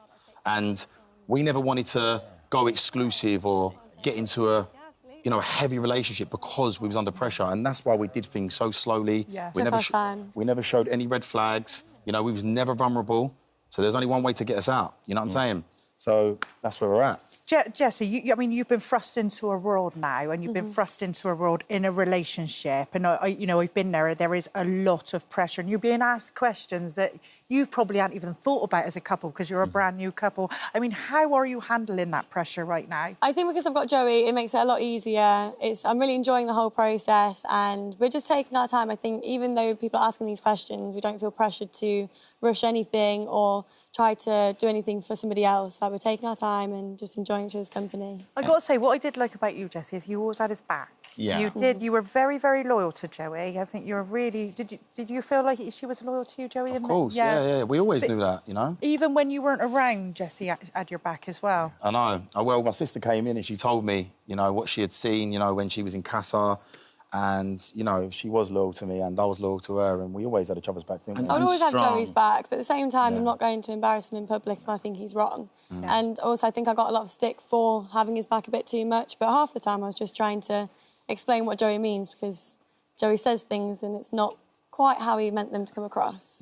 You're strong as well, and I really liked that because my daughters and my wife and I, we watched it every single night, and they really looked up to you. They really liked you both. They really enjoyed it. So I hope you don't mind. It's a little indulgent. They said, "Dad, can you ask these questions?" And I said, "Well, you ask them." So my daughter Muireann has a question for you. Okay, so if you could just have a look at the screen there, and this is Muireann asking the question. Hi, Joey and Jessie. I have 2 questions for you both. Joey, have you brought Jessie back to Essex yet? And do you think she's ream? First of all, she is so ream. And yeah, we went back to Essex yesterday, didn't we? Yeah, it didn't take long. We were apart for 12 hours. She was before I ended up at his house. She was actually back at mine within what? About 12 hours. 12 hours, yeah. She went home and then next morning she was at mine about 9 a.m. So straight away. I'll be in terrible trouble. My 13-year-old daughter Elsa has a question for you as well. Okay, I'll be in trouble if I don't ask it. Jessie, is Joey scared of your dad? I think Joey is scared of my dad. Her dad's a legend. Her dad's a legend. He's a scary man and he should be scared. I think if you weren't scared of my dad, then... He gives you the tightest handshake you've ever had. But you know what that handshake's doing? Because the parents came into the villa to meet everybody. And the way he spoke to you, it was all nice, but the handshake, that's saying, you hurt her, I hurt you. He likes him, but I think it was a little bit of a warning at the same time. Joey, is it true that you're quitting reality TV? I wouldn't... I'm taking a huge break, you know. I feel like I've done, you know, every reality show possible now. I don't think I'd really want to do Strictly. And yeah, I'm just taking a break, and I've got some opportunities over in America at the moment, so I feel like maybe I might, you know, take it over to there. And, you know, you had quite a lot of controversial headlines when you got out. Was that quite hard to deal with, Joey? Not really. No, you know, took it on the chin? You know, I feel like my journey in the Love Island villa might have, you know, been a bit like that way, like controversy, but at the end of the day, you know, not everyone's going to love you and hate, you know, love you all the time, do you know what I mean? It's like, obviously, I know the situation and, you know, luckily I'm strong-minded and very resilient. You were both so entertaining, and it was a great watch. And look, the best of luck, whatever happens next, just go with it. Yeah, I hope you find love and, you know, a long life together. That would be a lovely end to the story. Thanks so much. We wish you all the best in your relationship. Thank you. Thank you so much. Thank you for visiting our This Morning YouTube channel. Now, we upload new content every day, so go ahead and hit that subscribe button so you don't miss out. And we'll see you in the morning. Who knew Holly Willoughby, our very own Mystic Meg there, predicted 5? She knows her sport, because what you say, stuff on this sofa, it happens. So if you say Tom Daley's going to make 6 Olympics, he'll go to LA and he'll bag another one. That's what's going to happen. I'm delighted to say Olympic legend, all-round great fella, Tom Daley, joins us now live from Paris, from the Eurosport sofa, now part of the punditry team there. Looking forward to seeing you next week. Tom, how are you? I'm doing good. It's been a bit of a whirlwind, not going to lie, since the competition, but it's been amazing, actually. And I've gone into my 5th games, compete in front of my family and friends. It was really special. Tom, you look tired. I feel tired. Yeah, you look tired. Oh, thank you very much. No, I mean, you look great. Have you been celebrating that silver medal? Sadly not, because, you know, I've been with my family, which has been the nice thing. So I've been up early with the kids this morning. Phoenix keeping them awake, you see. There you go. Yeah, Tom, the lovely thing about you is we've watched you over the years. I mean, we've just shown a clip of you there, and you must have been about 13, 14. And we've gone through it with you. Is it strange, you know, watching your life back and everybody knows your ups and downs? It does feel very weird to have, you know, my whole life documented in that way. But at the same time, I kind of feel lucky to be able to have that moment for my kids to be able to one day look back and see all of the things that I did and all of the things that they've kind of helped me and inspired me to do. You know, if it wasn't for Robbie, I wouldn't have come back for these Olympic Games. And, you know, I'm very glad that I did, you know, coming away with another medal. But it's also really special whenever I bump into people in the streets or whatever, and people are asking questions about, you know, my diving. I swear people know more about my life sometimes than I do myself and where I'm going to be. But it is, you know, it's been great to come back and be part of Team GB again. And, you know, you as you said, you were 13 or 14 and you were one of the youngest Olympians of all time. And that is a lot for a 13 or 14-year-old to have on their shoulders. Did you feel that incredible amount of pressure at the time? I think when I was younger, I didn't really know what I was doing. I felt like, most 14-year-olds, I probably thought I knew everything about what the Olympics was going to be. But when you go into your first Olympic Games, you have no idea of the scale of it. And I just remember the first time I walked to the end of the platform, looked over the edge and saw the Olympic rings on the bottom of the pool. It really kind of just made me think like, oh my goodness, this is the moment that I've been dreaming of, the moment that I've wanted to, I've dreamed of my whole life to be able to participate in an Olympic Games, and to be able to do that 5 times, and one of them being a home games in London, it's pretty special. Because athletes, you only think in 4-year cycles, really, don't you, Tom? At 14, 15, you weren't thinking, Paris 2024. You just don't think that way, do you? No, exactly. You think one cycle at a time. And I think that's something that's really good for athletes, to think in 4-year cycles, but it's also really difficult when you finish a 4-year cycle to think, I have to start that 4-year cycle all over again and get ready for the next one. And as an athlete gets older and older, you have that feeling of, will I get to do another Olympic Games? Because nothing's ever guaranteed. In 2008, that could have been my first and last Olympics. So when you get to an Olympic Games, you have to really try and cherish it. And that's something that I've really learned in the last couple of Olympics, was to really enjoy the moment, really soak it in, and take every single part of that experience and try and be as present as possible. You're there because Robbie, your son, said, Dad, I'd love to see you compete. And what a lovely thing to be able to give your family that memory. If it wasn't for that, you wouldn't have gone to Paris, no? No, exactly. It was about 15 months ago that we were in the Olympic and Paralympic Museum in Colorado Springs. And at the end of it, there was this inspirational video about what it means to be an Olympian. And at the end of it, I was crying. My husband, Lance, turns to me and is like, oh, no, like, I know what this means.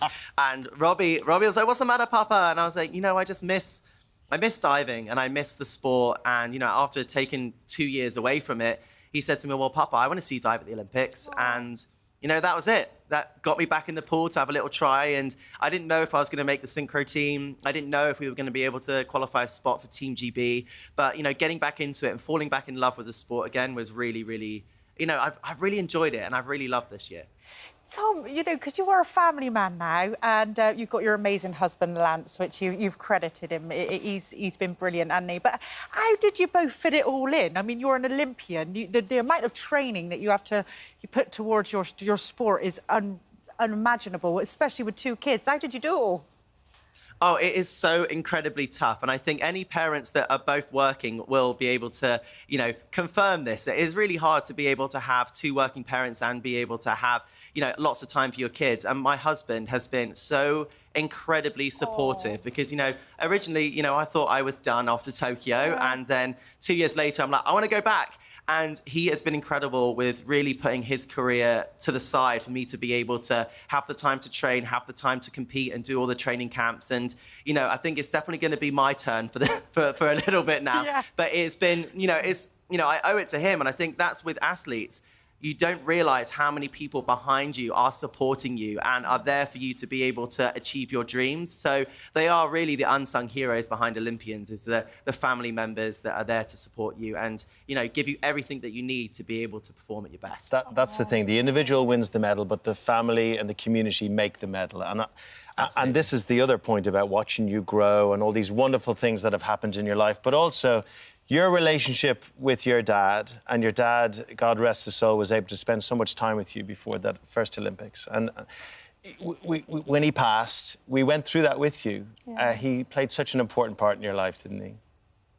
Yeah, I mean, my dad was my biggest cheerleader, biggest supporter. I always knew exactly where he was sitting in the crowd with his massive flag that he would wave. And yeah, I feel like everything happens for a reason in a weird way, but my dad did get to see me compete at my first Olympics in 2008, and that was an outside chance that I would ever qualify. He also got to see me win my first world title in 2009 when I was 15, and I do wonder, would I have ever won that, if he would still be around? And it's, I do hope that he would be incredibly proud of the things that I've achieved since then. And, I remember I went to like a sports aid ball when I was about 10 years old. And I said on that stage that I would go to 5 Olympic Games and win an Olympic gold medal for Team GB. And, he was in the audience then. And I feel like, he's been helping me and guiding me along that way as well. That's lovely. Oh, lovely. You know, your dad supported you, and then you get to look over on that diving board, and your 2 kids and your husband are there. It's this, and I think that's what we love to watch, isn't it? You know, you're a family guy, and you've made it, and you've brought it home again, and you've also got a book out soon, haven't you? Yeah, well, I've got, you know, I did a kids book. It came out a few months ago, and it was, you know, that was really fun to watch. That was actually Robbie's probably favourite thing that I've done so far, because bedtime stories became very exciting and interesting. It's called Jack Splash. It's about a diver and his friends and overcoming adversity, working together as a team, and spreading kindness and love. And I think that's a really important message for kids nowadays. And it was really fun to, you know, be a part of that. You're on the TV stuff, and I can't wait to work with you now. You're hopefully going to be around for the closing ceremony. I bet you want to party there as well. It's going to be a busy old weekend for you. How are you enjoying life on telly? Yeah, it's been really fun, actually, because, you know, when I was getting ready to compete, I was so focused on the competition. But now being able to be here for the Bonsoir Paris show every night, and also being able to catch all the action, you know, whether it's the swimming, the gymnastics, the diving, whatever you want, you can catch it all on Discovery Plus. And it makes it so easy to be able to stay up to date with all the Olympic action, because, you know, there's a lot going on every single day. What's that, Tom? There's 3,800 hours of Olympic coverage on Eurosport and Discovery Plus. Is that what you said there? Yeah. Actually, fun thing, right? Fun thing, right? They have it on the app as well. So, because we're here next week as well, you could watch us on This Morning and have the app and watch the Olympics on there. You don't have to go anywhere else. You can stay with us for the duration. Tom, I think you look amazing. You could double screen it. You could double screen it. You look amazing. Yourself and Noah, congratulations, by the way, on the silver medal. Thank you. I think you have another medal in you. Sorry, I'm just saying LA for the next Olympics.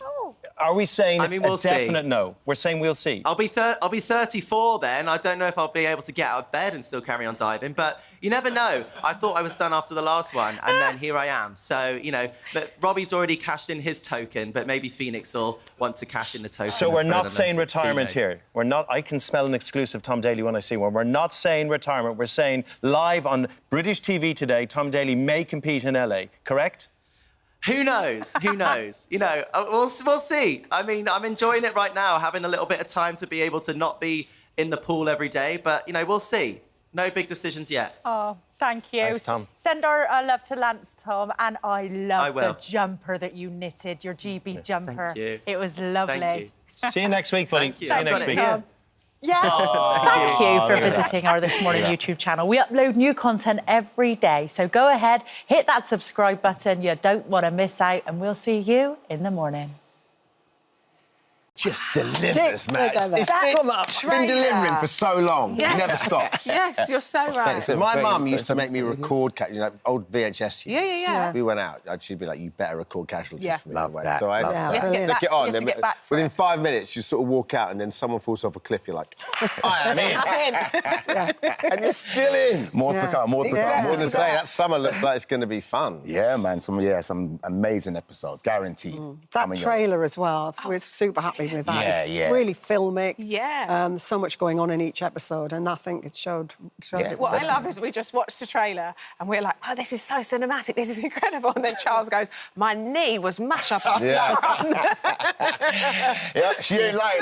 That's true. Really that 15th take, you're like, again? Yeah, absolutely. You sure you haven't got it already, guys? We need a stunt double now. Yeah, it was really that bad. How long have you guys been there now, Charles? How long have you been there? Do you know what? I'm actually now in my 10th year. Yes, I went from, you know, clinical nurse, well, originally a nurse, then to clinical nurse manager, and now paramedic. Front responder, man, first responder. Yeah, cold green now.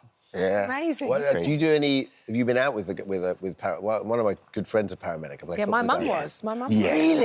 Oh, really? She's retired now. Oh. Yeah, she was a paramedic for many years, and then she was on the phones, and now she's retired. But yeah, she should come in as an advisor. Yeah, definitely. Yeah, I know. I mean, you never get her away. She would love that. She would absolutely love that. Yeah, but it's incredible, and like witnessing firsthand the stories and what you hear and the changes and how every day is different. As Derm said, were you around that? Yeah, I mean, I had the pleasure of going out once and, of course, done some research prior with nursing. But like you said, those stories, some amazing, heart-wrenching stories, some horror stories, the type of things they see in real life is, Yeah. I think as well that's what makes Casualties different to a soap, because we're involved with people having the worst day of their lives. You know what I mean? So the drama's ramped up immediately. You've got all of our lives going on in the show, but then you've got these complete tragedies unfolding in front of us. As well as that, the fact that the backdrop is the NHS, and it's just such a crown, like it's such a crown jewel. It's so sort of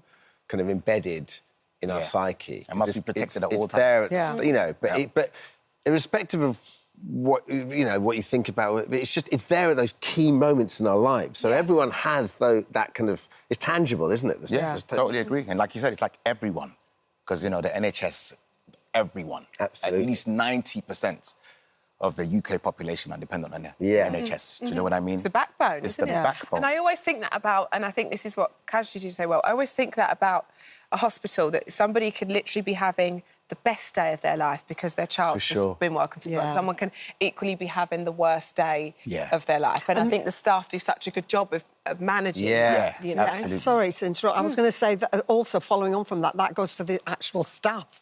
You know, and it's great getting to play these stories while, in parallel. And very often you get the guest artists, their stories mirror ours, and it's just so rich. I thought Saturday's episode was so much was chocked into it. You know, so many stories intertwined. Well, you're right.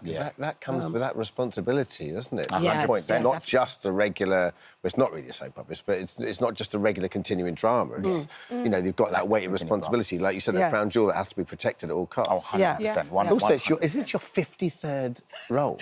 Well, apparently, yes. Somebody said that to me. Incredible. That is obviously some sort of Hall of Fame or something. Veteran. You don't look old enough. You don't look old enough. I feel like we should have had a trophy here or something. I know, I can't believe it, actually. Well, yeah, I've been in the business a lot of years, so... Wow. Yeah. Yeah, but that's I take notes. But that's the win. You've been in the business a lot of years, right? I mean, I've been very continuously lucky. working. I've been very lucky, and to be in Casualty now is a joy. So brilliant. And I know you were saying before how packed the episodes are and how much sort of variety you get in one episode. And even more so now, right? I know that you're quite excited about this, Charles, because the amount of episodes has dropped, hasn't it, by... correct, Is it 38 now? It's around about 36. 36, right, and it was 48. Yeah, around about. But that means every episode you're getting almost more bang for your buck, really, a whole lot more. Yeah. So 36 still is... It's not too shabby. Don't we know it? But as a result of course, you can now pump in more. We can actually now, the budget. It's more impactful each episode. You know what I mean? More, impactful, explosive stunts, and that's a general production value. Well, I guess you can afford to put that money on the screen, can't you? That's do all exactly those wonderful things. Your directors can play around with. You guys can concentrate on your scenes rather than you learn it. Great, do it. But Matt, there's a bit of that. There is a bit of that. Show business. We have to talk about, your career and bread. And, I mean, it was such... If you're of a certain age, everyone remembers bread because it was the 3 or 4 channel era. Everyone tuned in for it.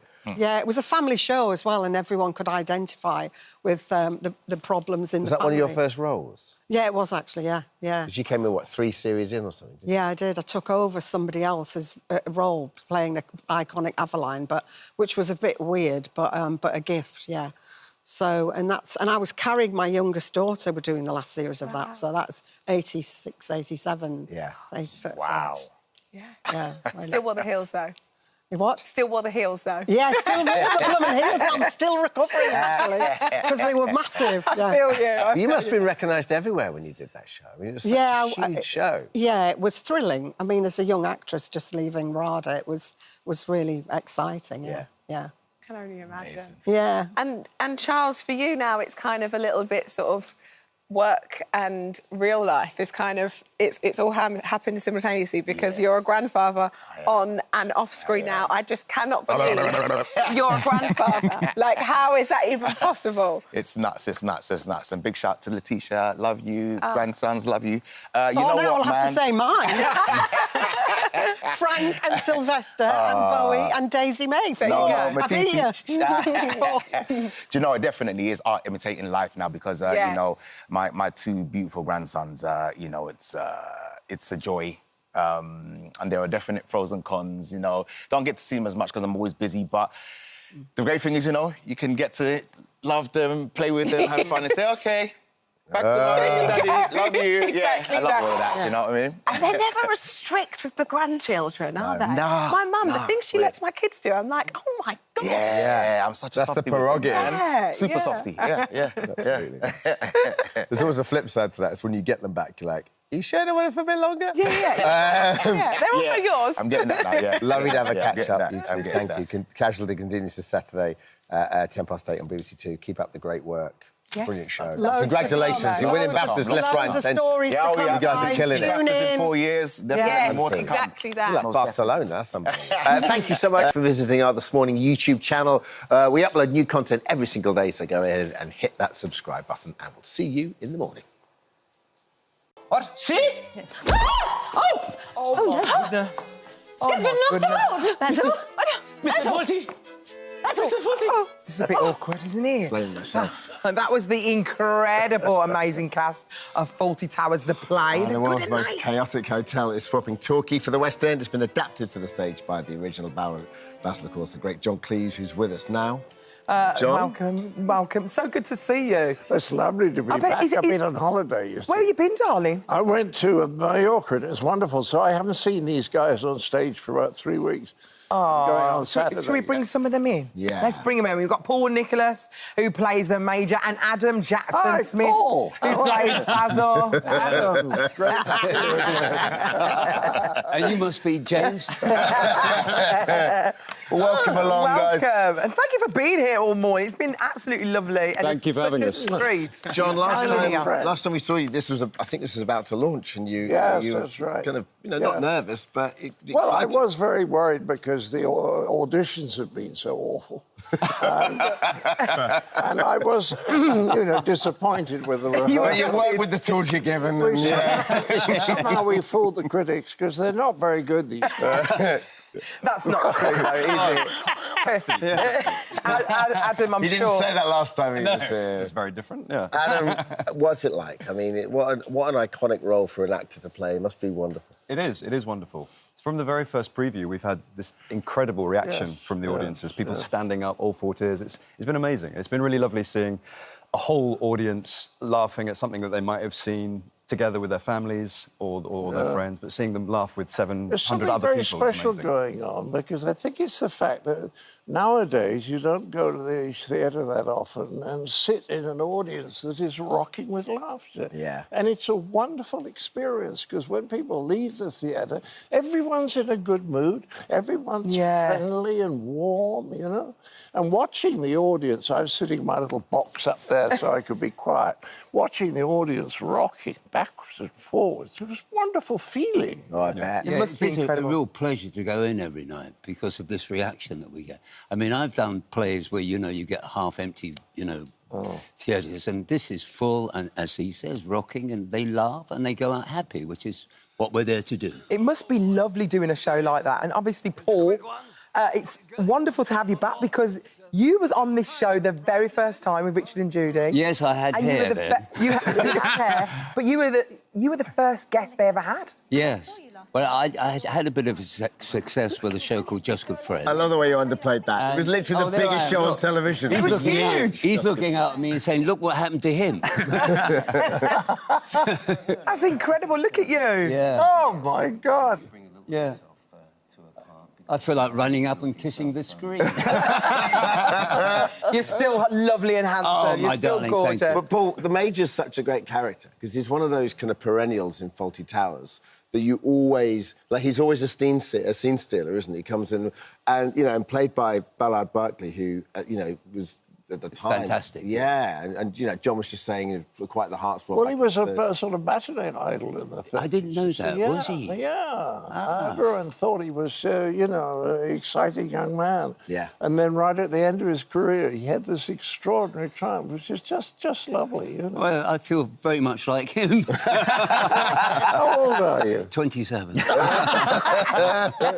Paul is definitely the scene stealer as well. Yeah. No. God, come on, you definitely are. Well, what a great role for that, though. It's marvellous. Yeah. And I'm very interested that... I didn't know this. You researched even the real life inspiration for Basil, Donald Sinclair. Yeah. Tell us about Donald. Absolutely. So What was this that? is the I gentleman, missed that, I'm Donald deaf. Sinclair, the the original man. guy. So did you go and meet him? Was Well, just he's long gone, sadly. Oh, I didn't know. Long gone. It'd be about 150 years old, I think. Really? Well, it was extraordinary because, I mean, I remember still going into the lobby the first time and he was sitting at the desk staring into the distance. And he saw me coming, a guest. So he immediately pretended he was busy, turned his back and started doing things. And I went up and stood at the desk waiting for him to... And he went on as though I was invisible. And then eventually I said... and he said, "Oh, what?" Isn't that wonderful? And John, was that your, like, from that moment, did you then go, OK, I've got it? Actually, it's a stranger. Sometime later, I opened a health club, and the guy who was going to run it died after 6 weeks. I'm being quite serious. And I had to earn a lot of money quickly to pay people off. But I did 6 doctors in the house. And one of them I set in the hotel, and Timothy Bateson played the guy who became Basil. And the producer, as an old friend of mine, said, there's a series in that. And I thought, typical TV producer. Of course, he was absolutely right, Humphrey Bartley. And eventually, about 3 years later, Jimmy Gilbert wanted me to do something because he knew I didn't want to do any more Pythons. And I went back and sat down with Connie and I said, what are we going to do? And within 20 minutes, we said, let's do something in the hotel. And did you write it quite quickly off the bat? Yeah, we read a pilot quite quickly, and then it was read by the man who was in charge of giving opinions of comedy sketches, shows, sitcoms, and he said this show is full of stereotypical characters and cliched situations, and I cannot see it being anything other than a disaster. And here we are now. Here we are now with the play. It's doing so well. This is fairly typical of TV executives. They have no idea what they're doing. Adam, did you feel a bit of a pressure, the fact that John Cleese was going to be looking over your shoulder watching you? A little bit, absolutely. I mean, I approached it as just like as a normal acting job, as much as I could. But I think you'd be silly not to feel that pressure. Obviously, yeah, with John in the room. But I mean, John has been incredibly generous all the way through. Yeah, but I mean, when I saw him truthfully in rehearsal, I just thought we are in luck. This guy knows. You said that last time you were here, And if I start giving him a note, he finishes what I'm saying. He's already ahead of me. He's with you. Yeah. He's on it. And there's probably more of a pressure from other people's expectation, I think, because obviously everyone remembers John as Basil. And you see, I think of myself as a writer. I know people don't think of it.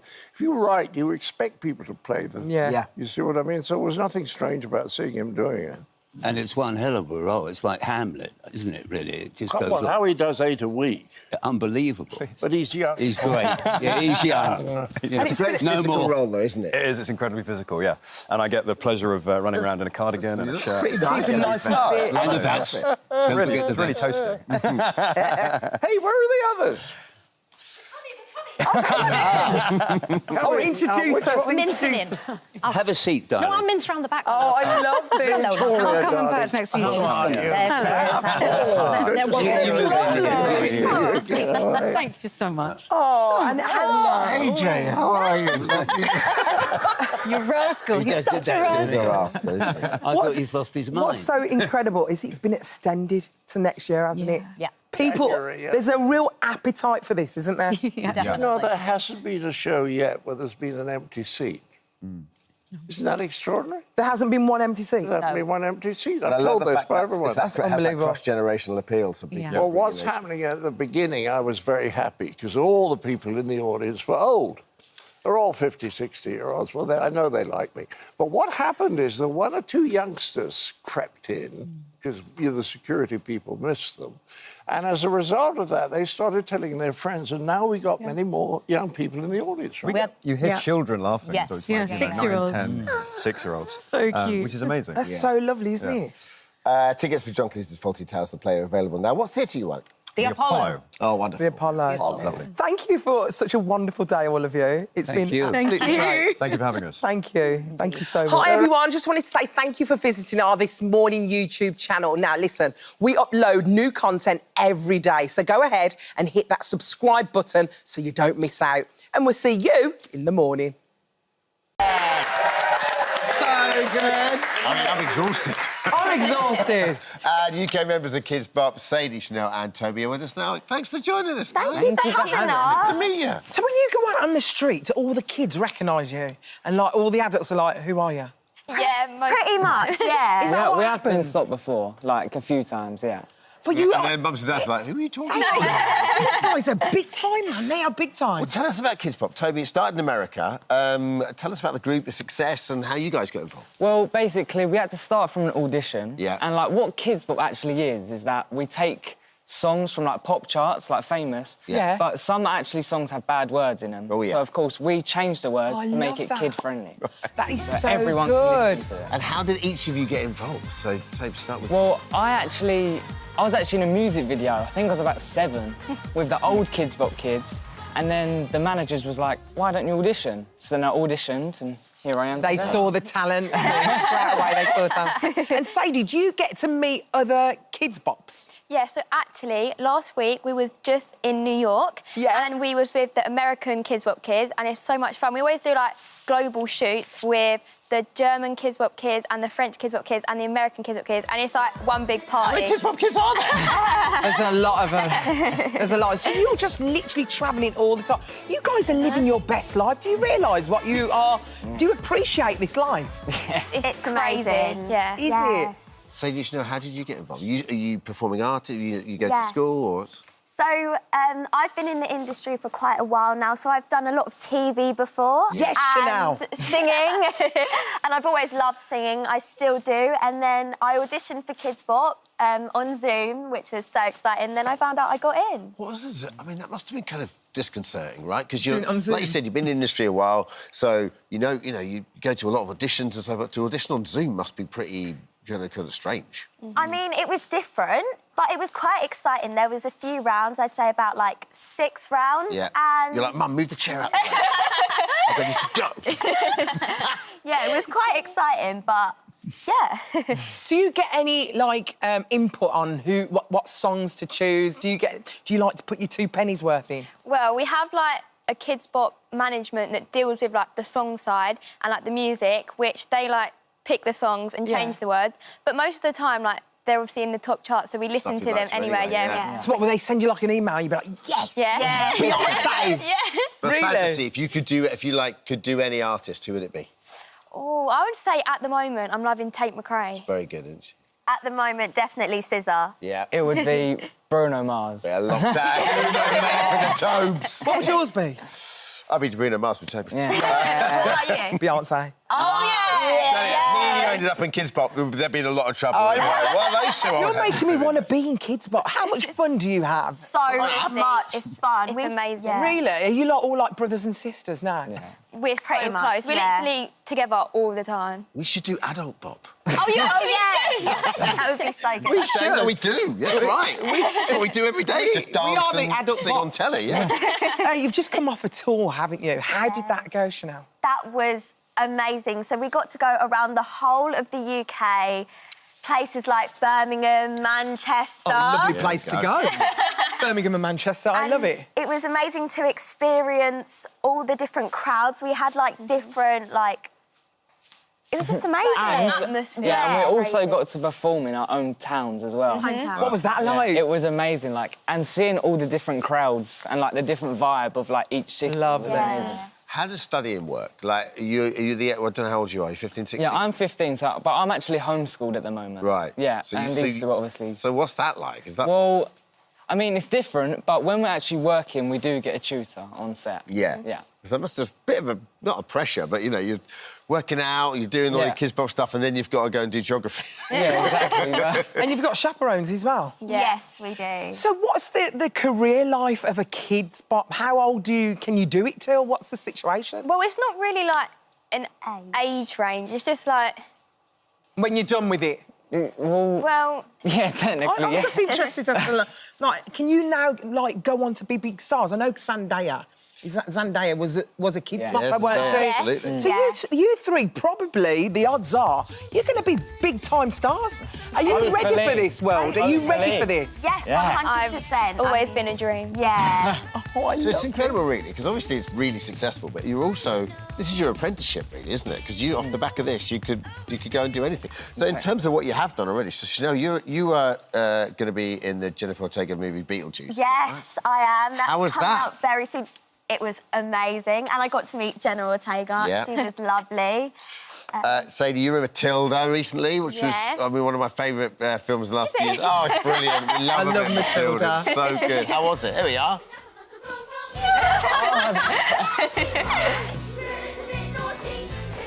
Oh, wow. Got the masks on. Yes, that was a... Was that in COVID? Was you in lockdown then? So we had to quarantine in a hotel for a month. And it was actually my birthday in there as well. No, you're joking. Yeah, my 13th birthday. And we had to wear masks, visors. We had to do COVID tests every day. Oh, that must have been so but there were hard so many dancing. kids as well, and we had to dance in there all the time. That was unbelievable.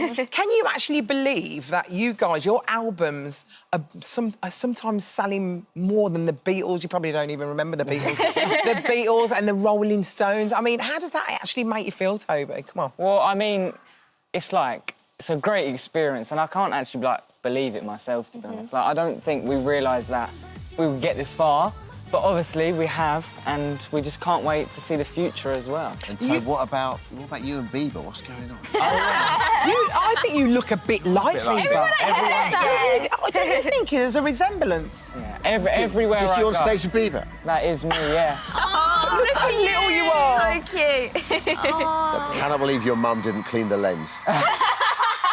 Absolutely livid about that. That was probably 5, 6 years ago. That was a long time ago. That's so Everywhere I go, I get called. Do you? Everywhere. You don't mind though, do you? I mean, He's a lot kinda worse cool. thing. Yeah. He's kind of cool. And Sadie, just out of interest, what do your friends make of all this?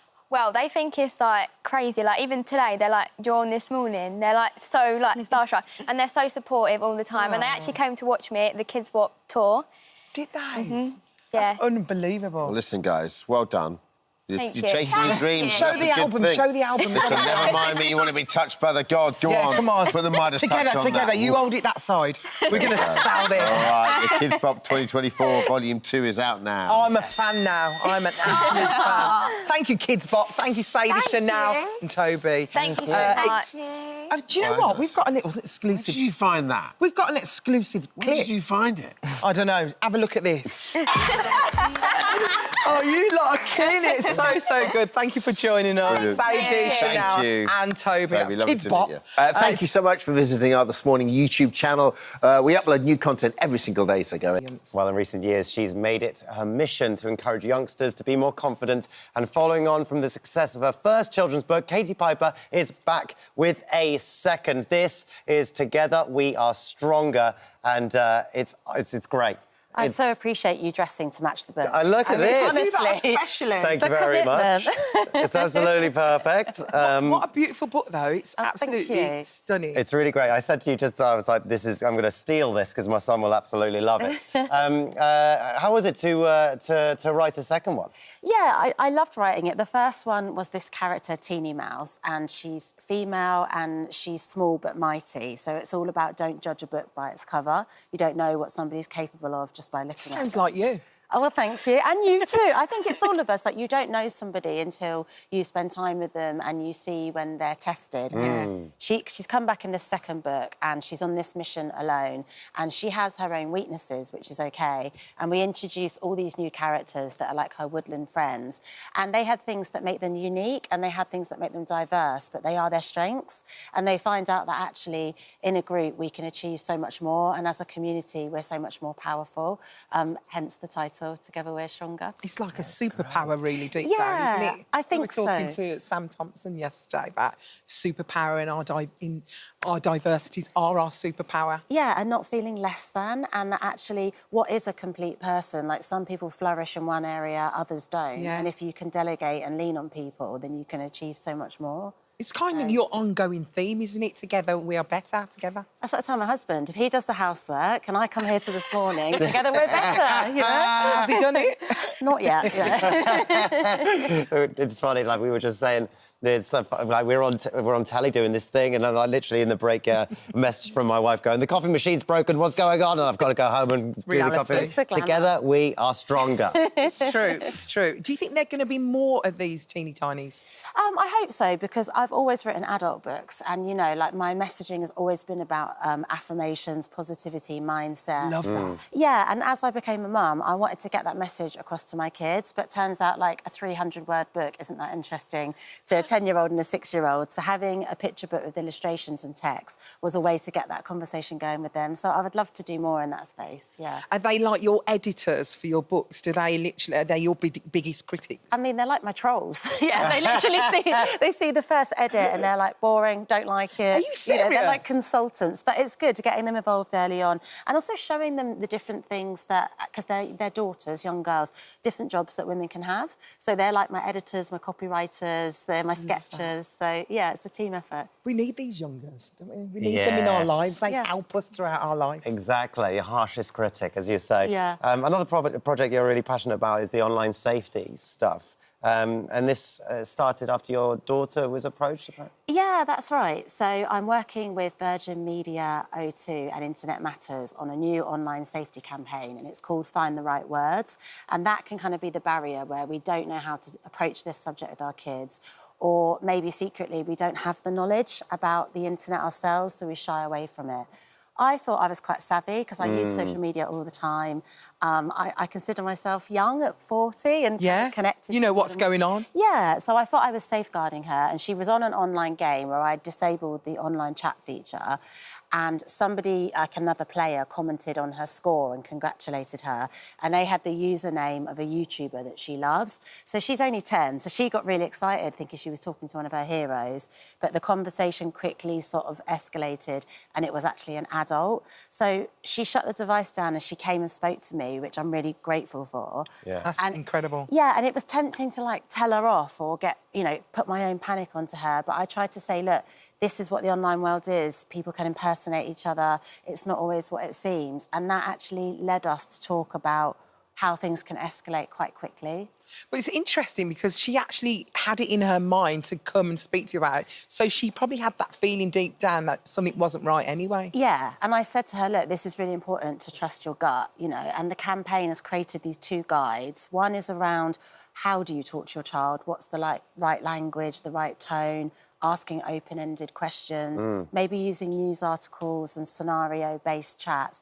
And then the other guide is, what do you do? The practical stuff, the parental controls. Especially tools. if you're not computer savvy, you don't actually know. How do you limit Do you think parents should know what's going on and should know how to use the technology that their children are using? I think it's important to have knowledge, but I think it's also worth saying there's nothing shameful about using devices. They are good social tools, they're educational, they're part of modern day, so we don't want to shame parents. Yeah. And I hold my hands up to say I got it wrong, and I'll probably get it wrong again because it's evolving all the time. Like, you think of stuff like AI and deep fake, you know, that is like audio, video, impersonating not just celebrities, but friends and family. And you might think you're talking to someone you know in the real world when you're not.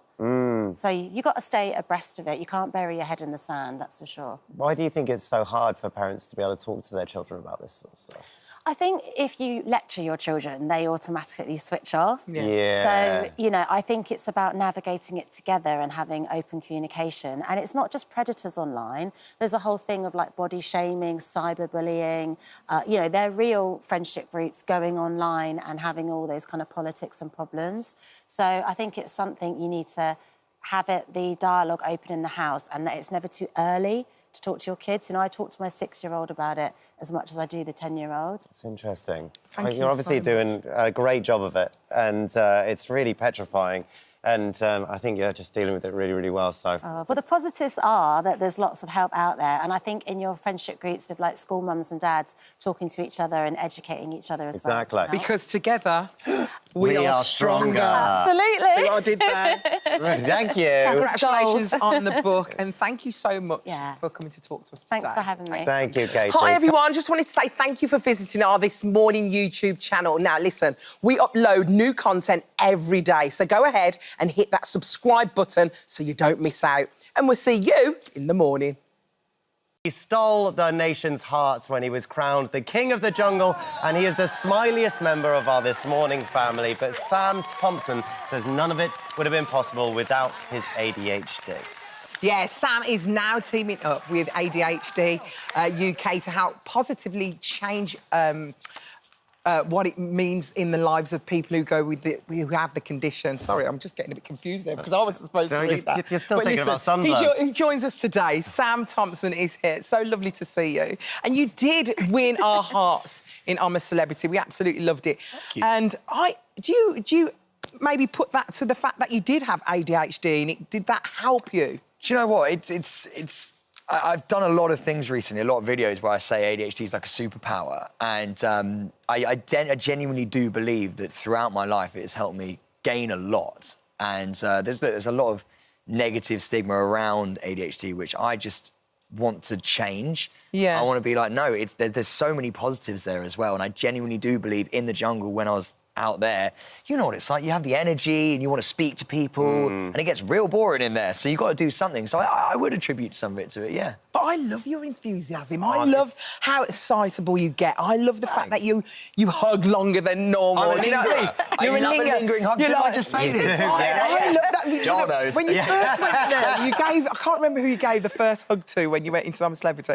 I absolutely love the fact that they were a little bit awkward. They were like, oh, gosh, and what's going on here? Back to tell them to get off.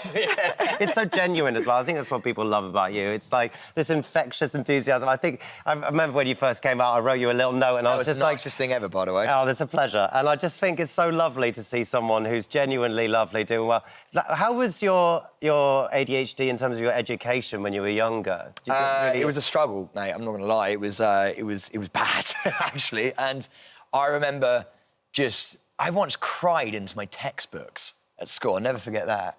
I basically was trying to revise. I tried to be a good student, and I would sit in my little room, and I'd open my book and be like, here we go, this is it, you're going to do it. And I'd read these things, and none of it would go in. I was just reading words. Yeah. And I was like, I don't understand how everyone else can do this and actually understand what's happening here. And I would get distracted by everything. I'd get distracted by the words themselves. Yeah. And my mum would completely be wandering all over the place. I remember just being like, I'm never going to be able to understand or revise for anything. And the only time I was ever good at a subject was if I really loved it. So if I loved something, this is why I would say this to the young people that I see on the street and stuff about having ADHD being a superpower. I think when you adore something, I love classical civilization. I love my ancient Greek myths. Did you? Like Stephen Fry is like a hero of mine. And so because I'm so invested, I love Harry Potter. I know all the lore. So I do all the deep dives into the lore and all this kind of stuff. Yeah. I'm a proper nerd. So all that stuff I'm so proficient in. But anything that I actually don't find interesting, I struggle so much to even slightly understand it. I think what it comes down to, isn't it? It's like different people want to learn in different ways. Yeah. And so, like, some people learn a certain way really well, certain people just... And because the education system is one particular way for one particular type of person, that's what makes it really difficult, I think. It is. And also, I think I was probably the last generation where no one quite knew what was going on as well. And every brain is different. You know, it's not just about how we learn because that's just how we learn. Every brain is different.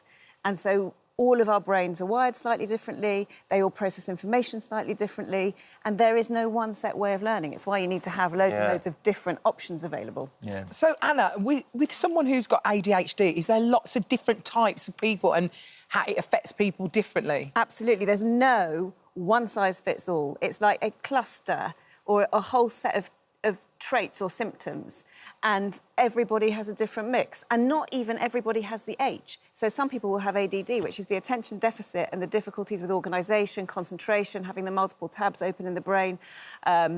struggling with those areas, but not have the kind of buzzy energy, say, that you have, that hyperactivity component, because the H stands for hyperactivity. So it's not even the case that everybody with the attention deficit issues has the hyperactivity component. Do you know what, as well? I think a big part of joining ADHD UK, the charity that I'm involved with now, I think, is to more for me to reach young people and use my platform for them, because it's... Look, I say it's a superpower. I'm very aware, by the way, there are a lot of struggles that come with being neurodiverse. Like, there are, that you've got to navigate. But I genuinely believe, and this is only my lived experience, but I genuinely believe when you've got, like, 8-year-olds coming up to you and, like, their parents coming up to you with their kids, being like, they were bullied at school and now they've watched The Jungle and they think that it's a better thing. Like, I don't want to sit there and say to a kid, hey, man, there are going to be struggles. I want to say the positives. Yeah. And I want the kid to sit there and be like, do you know what?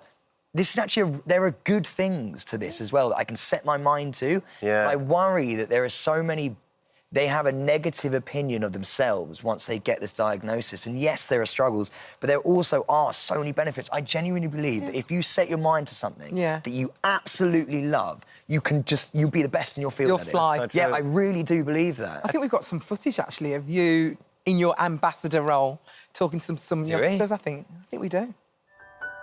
Absolute superpower, I promise you.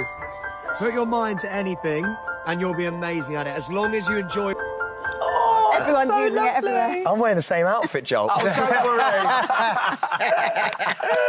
worry about that. So nice, we'll get you a new shirt. Don't you worry, don't you worry. That's so lovely, and that child is going to remember that forever. You know, it's going to really set a course for her. Mate, it's one of those things where, like, I know it sounds corny, but, like, I want this to be my legacy. Yeah. Of being in this industry and stuff like that. It's the thing that has struck a chord with me the most.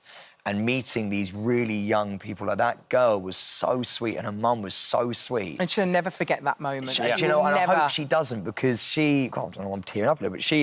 She was, like, feeling a little bit bad about it. And I was like, no, it's just not bad. Like, you are the sweetest little girl. You've got the best life ahead of you. Like, utilise it for the right reason, for, like, something that you absolutely love, and it's going to be amazing for you. There are negatives, and there are struggles, not negatives. There are struggles with it, like, there are with everything in life. But when you're that young, I feel like you just want to hear the positives. Oh, Sam.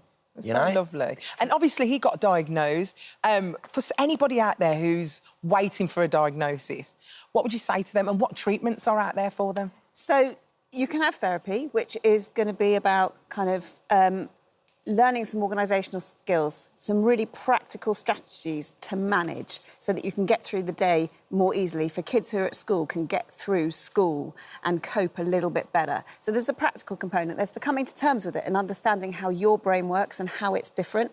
And then, which is really important, and that's where diagnosis can be so helpful, because suddenly it makes you feel like there's not something wrong with you. Yeah. You know, you understand. It's normal. That's exactly what happened to me, by the way. You understand. Even if it's not normal, you understand why you do things, what it is about your brain, you know, why you struggle in certain areas, why you don't in others. It's brilliant from that perspective. And then there's, of course, medication. Medication has to be prescribed by a psychiatrist. So if you think that you're going to want to go down the medication route, or if you think you want to consider it for your child, you have to get diagnosed by a psychiatrist. Everything else, you can see a psychologist, specialist ADHD psychologist, without a psychiatrist, but you can't get medication without one. It's also really important to understand why you feel you need a diagnosis, right? Right. So exactly that. So if you want medication, you have to have the diagnosis. It's really straightforward.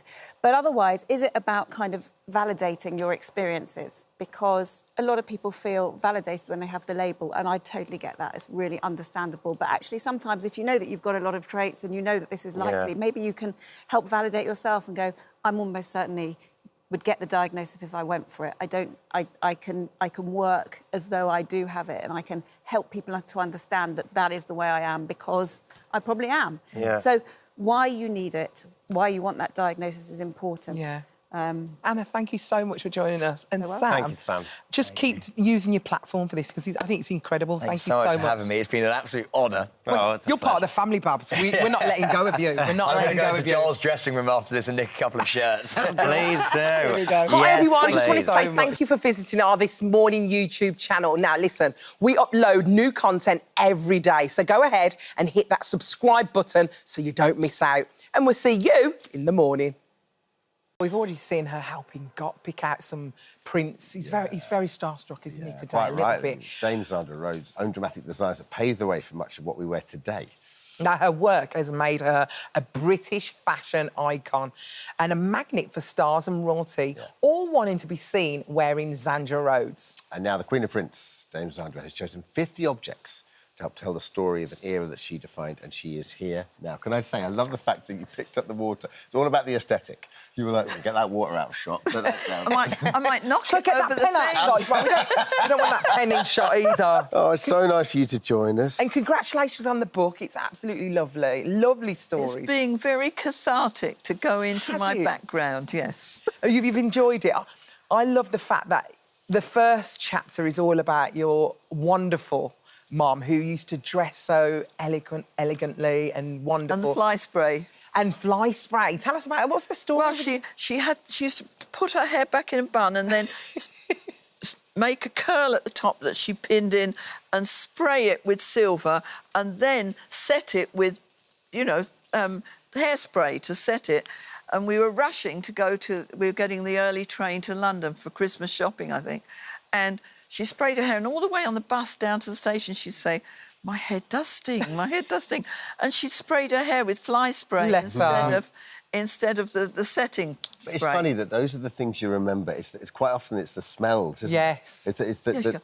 Those sensory kind of experiences are so important when you're a kid. Did you enjoy and do you find it easy to delve back into the annals? And it's like, could you remember stuff? It was kind of lightning in the bottle for you. It was really a case of really trying to go into things that I'd hidden in the background and didn't even want to talk about. Like my father's background where his mother had been murdered. I didn't know any of that. Sure. It was my sister's granddaughter that did all that research. Wow. Suddenly I found out all these things about myself or researching different affairs I'd had and everything like that. Things that you push behind you and you think, oh, I'd forgotten that, and then you dig it out for the icon book. Yeah, marvellous. Well, can we just say thank you for digging out some of these outfits? They're absolutely unbelievable. Now, that dress over there, is that a replica of maybe Princess Diana's? That's a replica of the Princess Diana's dress that I did for her.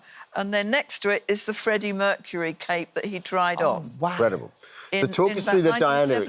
Let's talk about the Diana experience first. We'll talk about both of them. So what was your experience with Diana? She came to you. I had a very chic shop in Mayfair at that time, just off of Bond Street. Yeah. And she came round with her friend Fergie, just paid a visit, and there were all these plainclothes policemen standing around trying to look invisible.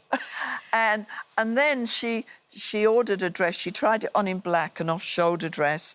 And then my factory was still in a little workroom in Bayswater.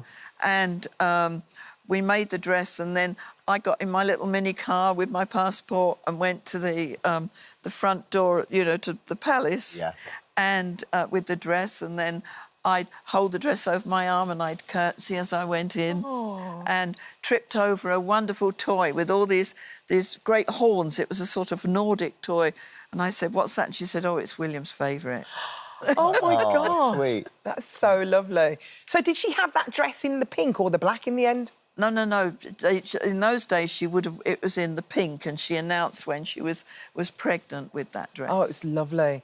And what about Freddie Mercury then? Yeah. So he came into the shop. Who did he come in with? Oh, no, I didn't have a shop then. I still had my funny little studio in Bayswater by the tube station, and you went up 3 flights of rickety stairs, and the phone call, I think it was Brian who phoned me up. Yeah. And I said, well, you'll have to come in the evening, because I didn't have a changing room. It was just a big sort of workroom with the machinist down one side and everything.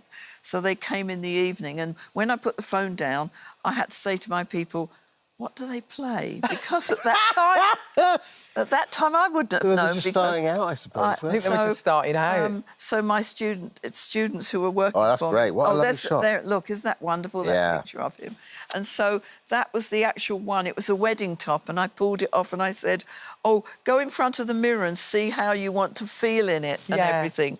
And so it was quite wonderful. Did he come alive then when he looked at himself in the mirror with your outfit? You could see the way he moved in front of the mirror, which was quite wonderful. Sandra, was there a moment or a particular outfit for you that catapulted you into the realms of the Dianas or the Diana Rosses or the Streisand's of the world? Or did it just happen a little bit more? I suppose one of the key moments was when I got a phone call from English Vogue who said, we're dressing a very famous lady and we'd like a special ball gown, and I sent in the white ball gown. It wasn't until a month later that I was told that it was actually Princess Anne in the white dress when they announced her engagement. And then that meant that when I once there's the shot there. Oh, wow. Look at the engagement photograph. She looks like a really fairy princess. And then Stunning, isn't she?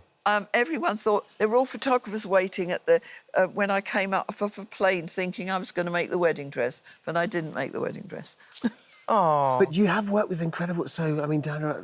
You worked with Streisand, haven't you? And Diana Ross didn't recognise you, did she? Oh, well, that one was... Diana Ross came into my shop, and when I fitted her, I had a white turban on and a tunic or something.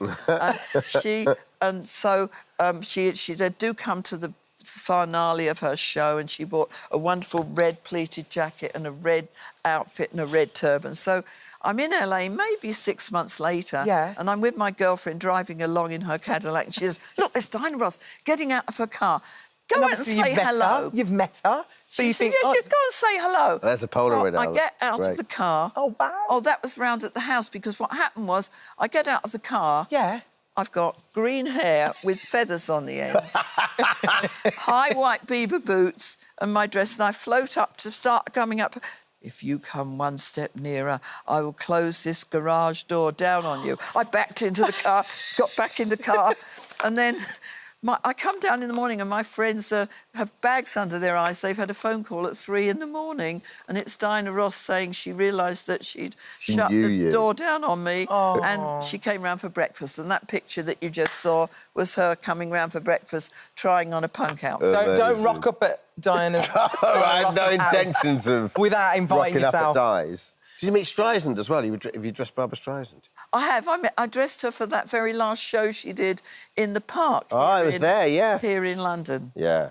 That was fun to Great, do. And then, you know, because I had to make it that she could sort of put her arms out when she was singing. Yeah. And it would look very lovely. Oh, marvellous. Do you think the industry, the fashion industry, has changed over time? And how has it changed for you? I mean, I think I've been incredibly lucky. I mean, I met these mad Ukrainian-American models who'd been photographed in my clothes by Bailey, and they said, Sandra, you've got to come to America, you'll make your fortune. And somehow I thought, oh, why don't I go? And I put a collection together, including this wonderful yellow cloak. Which is amazing. And then I had a letter of introduction to Deanna Vreeland of American Vogue, who was this amazing, hook-nosed, amazing figure. Her personality was so incredible that you didn't feel you felt you were walking on air. And I showed her the clothes, and she said, "Oh, I've got to photograph them on Natalie Wood." And so she did. She photographed them on Natalie Wood. She phoned up the top boutique in New York and said, you've got to have her clothes. And that's really where I had all this American clientele who didn't say, oh, you're a textile designer and you can't do clothes. And the pictures were so lovely that I ended up selling to America, really, before here. So do you think that avenue that is harder now? I mean, it seems a very difficult industry to be able to break into without huge backing. I think it would still be difficult, but I'm sure, like everything, you work out a different way of persistence. And I've always said to students, don't give up. Yeah. If you feel that's what you want to do, look the part that you're selling. Always look the part. Always dress perfectly for a job to show you respect the person that you're going to. Yeah. Put your makeup on. Oh, Put your never face without on. makeup. Yeah. I sleep with my makeup. Do ya? Oh, yes. And then if I'm really late, You wake I up add like to this. it. You wake up like this. Yeah. Can I say thank you for styling me for Sunday Oh, you look Times? so good. That was your cape, Look at and that. I For felt. goodness Oh, sake. it's I can't tell gorgeous, you. isn't it? I felt incredible in Sandra Rhodes. I really was did. that, It was though? lovely for the Sunday Times. When that was it? Do you remember? That year It's ago? not long ago. long No, it's ago. about 6 months ago. That 6 is. months, I Thank you think. so Holy much moly. for that. It was outfit. fab. I love it. I didn't keep it though. I should have kept that one. Absolutely smoking. Amazing. Can we have a look at that? All right, Just all right. take a moment. That's enough. That's enough. Thank you so much for joining us. Congratulations with the book. Absolutely. There it is. Iconic. Iconic. It's out now. 50 Well, I can, objects. 50 objects. 50 objects, yeah. Thank you. You're sticking around as well, aren't you? Oh, yes, I am. Largely I'm just, thrilled, yes. Like, help out Gok. I'm just going to go through all your little I know. items. Thank Oh, you yes, for the bringing it Karl all in. Lagerfeld fan, and they're all written about in the book. Okay. Brilliant. Thank you, sir. Thank you so much for visiting our This Morning YouTube channel. We upload new content every single day, so go ahead and hit that subscribe button, and we'll see you in the morning. Beginning on the cabaret circuit in the mid-'80s to touring as one of the world's and the UK's best-loved comedians, our next guest has had a star-studded career. But today, we're celebrating Julian Clary as a best-selling children's author, as his hugely successful series, The Bolds, marks its 10-year anniversary. Lovely to have you back, Julian. Hello, it's nice to be here. You've done your serious item with the doctor. I'm enjoying watching your serious face. Great watching, isn't it? Wonderful. Show me my serious face. I don't even know what it is. It's just... My actual resting face is actually quite serious in general. So when I'm out shopping, people are like, oh, she's a bit moody in real life, isn't she? No, there's an undercurrent of hysteria about you, which I'm enjoying. But yes, 10 years of the Bolds. So they've 10 years. repackaged them and zhuzhed them up a They've bit. been revamped. It's lovely when you do something that has a kind of generational appeal. So now the kids that got into it when they are now probably young adults, aren't they? I met some. I was at the Hay Book Festival. Yeah. And launching these, and these sort of 22-year-olds were in the queue with their clutching their books. And So I thought, nice. well, yes, they're obviously onto other things now. Yeah. But that's sort of why who knows where 10 years has gone, but they thought there's a whole new generation of children. A lot of people think there's only one Bolds book. Actually, there are 6. And so if you enjoy one, you can carry on. Could you pick up book 4 and get into it, or would you have to go back to the No, first you book? don't. You can read them all in any order. Yeah, I wanted to make sure about that. Yeah. Because when I was young, I think I liked what were those series of books about a naughty boy? Gone from my head. Anyway, there are 20 of those, so I wanted there to be lots. Just William? Just William, that's right. And you can read those in any order. Yeah. Oh, I like it when it's like that. when you Well, can read also, it's kind of books feel more. I know there's kind of worrying statistics about libraries shutting and also children not being able to afford books, but books feel like they're more accessible now, whether they are or not. Whereas when we were children, the visit to the library was everything, and quite often you wouldn't be able to read things in sequence, would you? You would have to just pick, you took what you could get, really. And there wasn't much choice either. Yeah, exactly. Certainly when I was a child. So tell us about the Bolds. For people that don't know Bolds, it's a family of hyenas. They're hyenas living as human beings in disguise. This is their secret. So it's a constant battle for them to pass as human beings, but suppressing their animal urges. So hyenas like to mark their territory by rubbing their bottoms on things. Yeah. And they like to scavenge and go down bins. So every now and then they forget themselves, and this happens. But they also are very kind, and they like to help other animals who want to cross over and live as human beings. So their door is always open, and they welcome in. There's a sheep in one story. There's a French poodle. Animals who have ambitions, beyond their station. Yeah. So it's a constant turnover. Which is a lovely kind of subtext of acceptance and tolerance for kids. Well, what I find, because it is, but I didn't start out thinking, I must write a book about tolerance and acceptance. Yeah. I think happened. Whatever's in your mind comes through in the writing. So. And was There this it is. modelled on neighbours of yours? That's correct. I've been promoting these books for so long. Can you imagine your neighbours now watching the TV thinking, I wonder if that's modelled on us? Which one? The Butterworths. You know who you are.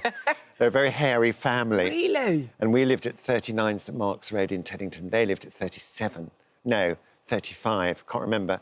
I was looking out my bedroom window and I saw Mr Butterworth take his shirt off and It was very hairy. Was he? His back, I'm talking about. Needed a good wax. Well, some people like that sort of thing. Her suit. Mrs. Butterworth probably liked a hairy back. Brilliant. And so in my 8-year-old mind, I made up this story about they're wild animals. I'm the only one that knows. And so I went back to that when someone said, write children's books. So good. So did you have the ideas worked out before, like as an 8-year-old, were you planning stories or was it, or... It was just a daydream as an 8-year-old. Yeah. And no, they're very plot-driven, the Bowles books. All sorts of things happened, which is the way I wanted it, because I used to read Rupert the Bear, who was always, plucked off the ground by an eagle and taken off to China, then got home in time for tea. So I wanted my books to have that sort of imperative. What I love about your story as well is that, you said you could have been from quite a serious household. Your mother was a probation officer, your father was a policeman, and yet you grew up with laughter all around you. Yes, it sounds like something it wasn't. You have to laugh, and we did have a laugh. My mother's watching, if you'd like to say hello. Hello, Mum. Hello, Brenda. Hello, Brenda. Lovely to see you. Brenda, my mum was a probation officer as well, so... Oh, was she? Yeah. And you laugh a lot. And she was married to a police officer. No! Literally, when I was reading, I was like, oh, that's so weird. Parallel lives. Parallel. Yes. Weird. And we do panto. Anyway, carry on. So, yes, we just like to laugh. And whatever happened to me during the day at school or on the bus, you think, well, that's a good story. That'll make everyone laugh. So there's parallels to your own childhood, then, in these books? The Bowles are basically the Clarys, yes. Except we're not hyenas, as far as I know. Literally. And you're going back on tour, aren't you? This Yes. tour is taking over. Well, it went so well, and we finished a few weeks ago. I thought, oh, that's the end of that. Then my agent phones up and says, we found some places you haven't yet been. So, and some places that sold out really quickly we're going back to. So is it the same show, or you revamped the show? Well, I'll see nearer the time. I think some bits might have, be past their sell-by, but the basic concept of me in a Western putting on the magnificent 7 inches is good to go still. I think it will amuse people. The titles of your shows... They're brilliant. Kill me. Was it Position Vacant, Apply Within? Yes. Yeah, that's my favourite. Well, this is a Fistful of Clary. The Fistful of Clary. But the play within the play, the thing where I get the men out the audience. That's totally improvised, isn't it? Well, yes. I can't believe you even have the guts to do that. On that tour I've just done, there was a period of about 2 weeks where every night I would pick a lorry driver out the audience. Stop it. How does that work? Yeah. Psychically, I honed in on available lorry drivers, and they're such good fun. And what's this thing about handbags you keep doing on the show? You actually rifle through people's handbags? I used to, but I feel it may be an invasion of women's spaces these days. Say that. I haven't even edited this bag. This is actually my true bag. It's actually quite heavy. God, it's really heavy today. It's really heavy. It's got the iPad. I've been encouraged to go down your handbag by the research. You could really hurt someone with this. It's not what you call a glamorous... Yeah, but you know whose bag it is because it's got AH on it. AH on it. Oh, right, that's good. The army snap. That's my makeup bag. Dirty mare. It really is quite good. I'm so embarrassed. I don't know. The trouble is It's a with broken mirror. television, I love nothing that is mirror. what it seems, is it? That's not... Look, I bought these cards. I mean, I'm not even getting paid for this, but they've got my own, like... I've seen those. But you know what it is? Like, you Why never... do you buy those? Because there's always a birthday around. Yeah, but you said... I see someone having a birthday and I think, oh, well, I'll give them a card because it looks like I've made an effort. What, with you on it? Yeah, I mean, how cool is that to have... Oh, yeah, obviously, time of the month. There's lots of something for every occasion in here. There's a lot of stuff in there, isn't there? And a plug. There's a plug. I think you need one of those that's really bags. good oil for your face, that is. Is it? It's really good. You need more compartments and things. I do. Oh, that's my that's my brace that I wear at night. Oh. It doesn't look big enough. That's for the bottom ones. That could just be the basis of your whole stand-up. It's just for going no through. reason. What's that? Is that a sock? Oh, what's that? It is a sock. What is that in there? Oh, I've got some socks. Some little socks. Oh, I think they're from Bake Off last week. I forgot to take them out. What's that? I haven't got my glasses on. I don't know. That's you know when you get your threading done, you get a little yes. stamp on it. And you get a free so one if you get eventually. like 12 stamps, you get It's going right. What's that? No, don't read that! What? No, show me. It might be a look. go on, show me. No. You show me it off there. Oh, thank God. There's nothing on it. Keep Oh, your that- receipts. Tell me if I've gone too far. No, it's fine. It's fine. But honestly, you need one of those bags with departments. So you can, I could watch him keep go through your bags. There's a razor. Forever. Right, let's talk. That's enough. Let's talk Panto. Okay, I'll pack this away. You Thank talk you to me. so much. Let's talk Panto. You're back in the Palladium this year. Sit down. Yes, Oh, Nigel Havers is going to be there, isn't he? of course. He's always. And Jane McDonald. I love the fact that you all come back every year. It's addictive though, isn't it? Well, really, we're a team, you know, and it's better the devil you know, really. Yeah. So Nigel Havers, Paul Zerdin, and Jane McDonald. I'm Robin Hood, and she's my maid Marion.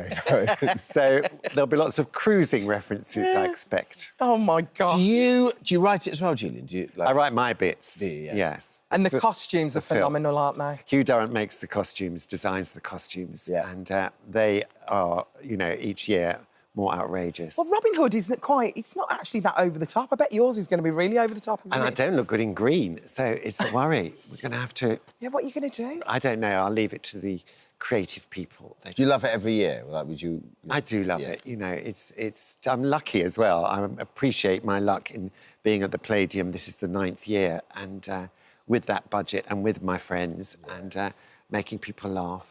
You're doing it again. Yeah, I'm doing the Hippodrome again. I loved it last year. What are you playing?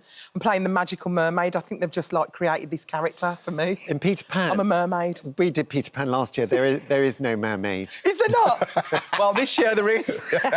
I'm going to be there as a mermaid. I can't wait. I'm Thanks, so excited. Julian. Oh, thank Lovely you. to Very catch good. up. Good luck with the bowls. 10th anniversary issue of the Bowls are available now, and tickets for the extended tour from julianclary.co.uk on.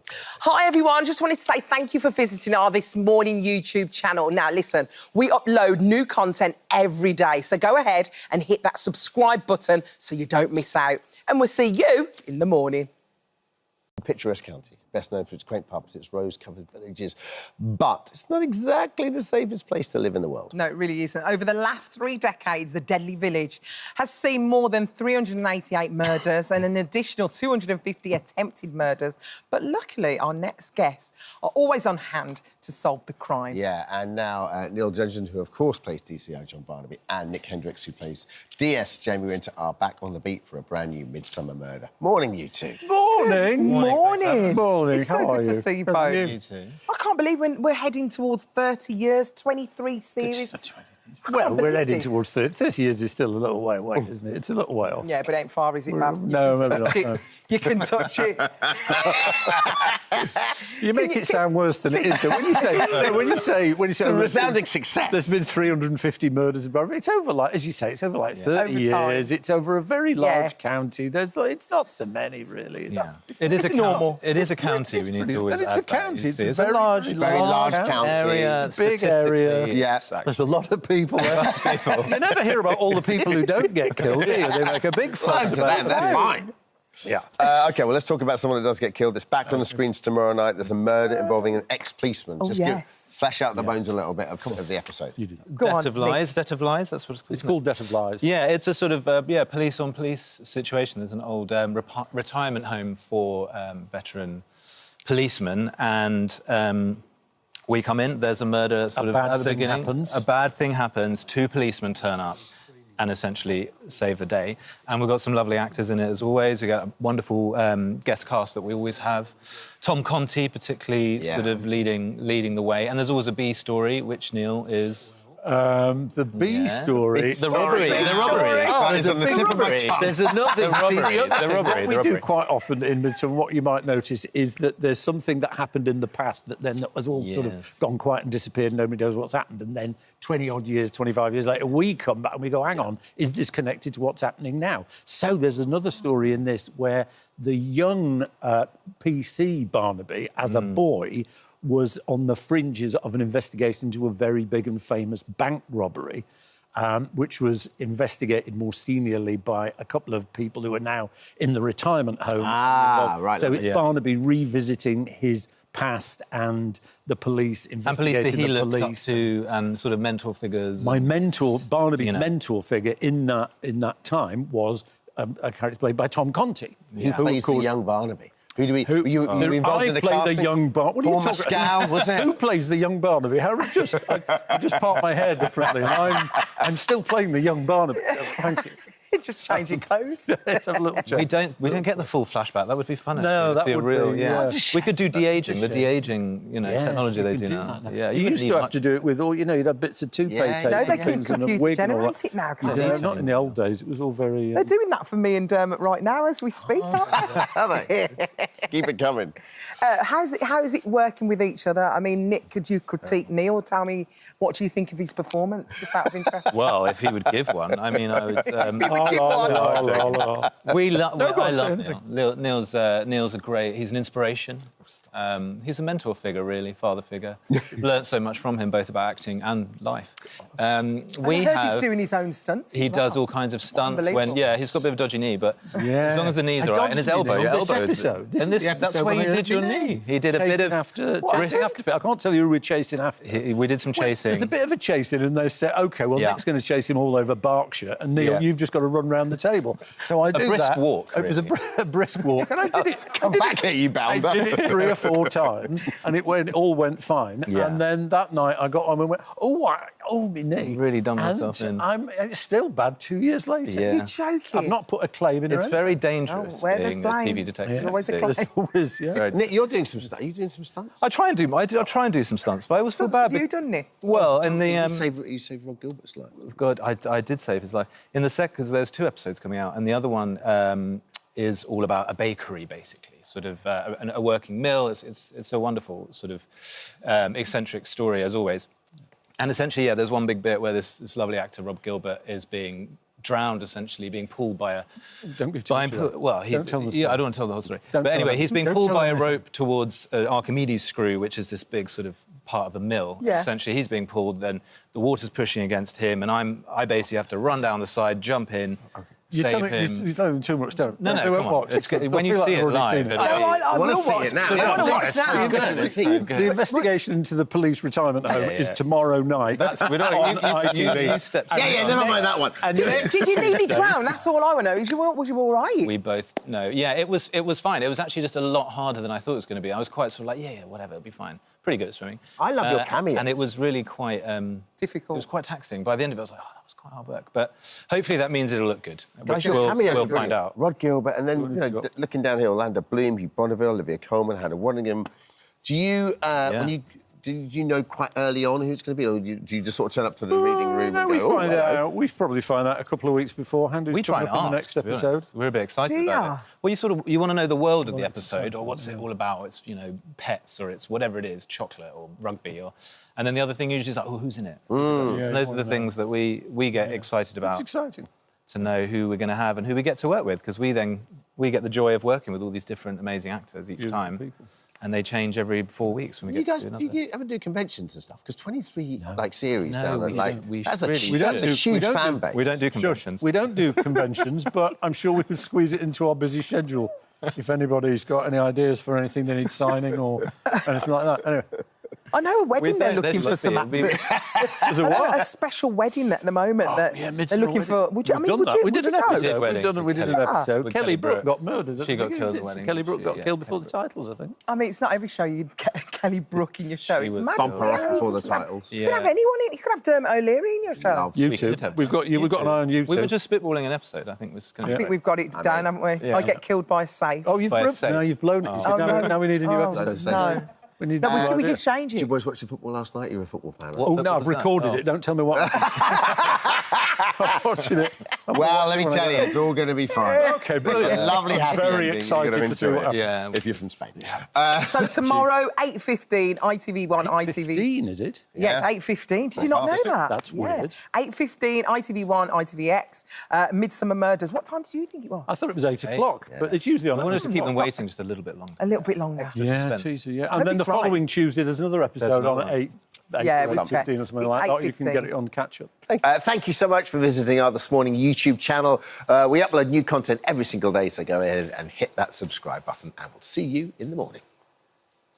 It's been 14 years since Simon Cowell formed 1D on The X Factor, which ages us all, 35 teenage boys, into superstars. And guess what? He's hoping to do it all again as he goes in search for the next big boy band to dominate the charts. Simon, it looks like you've made friends with our buddy.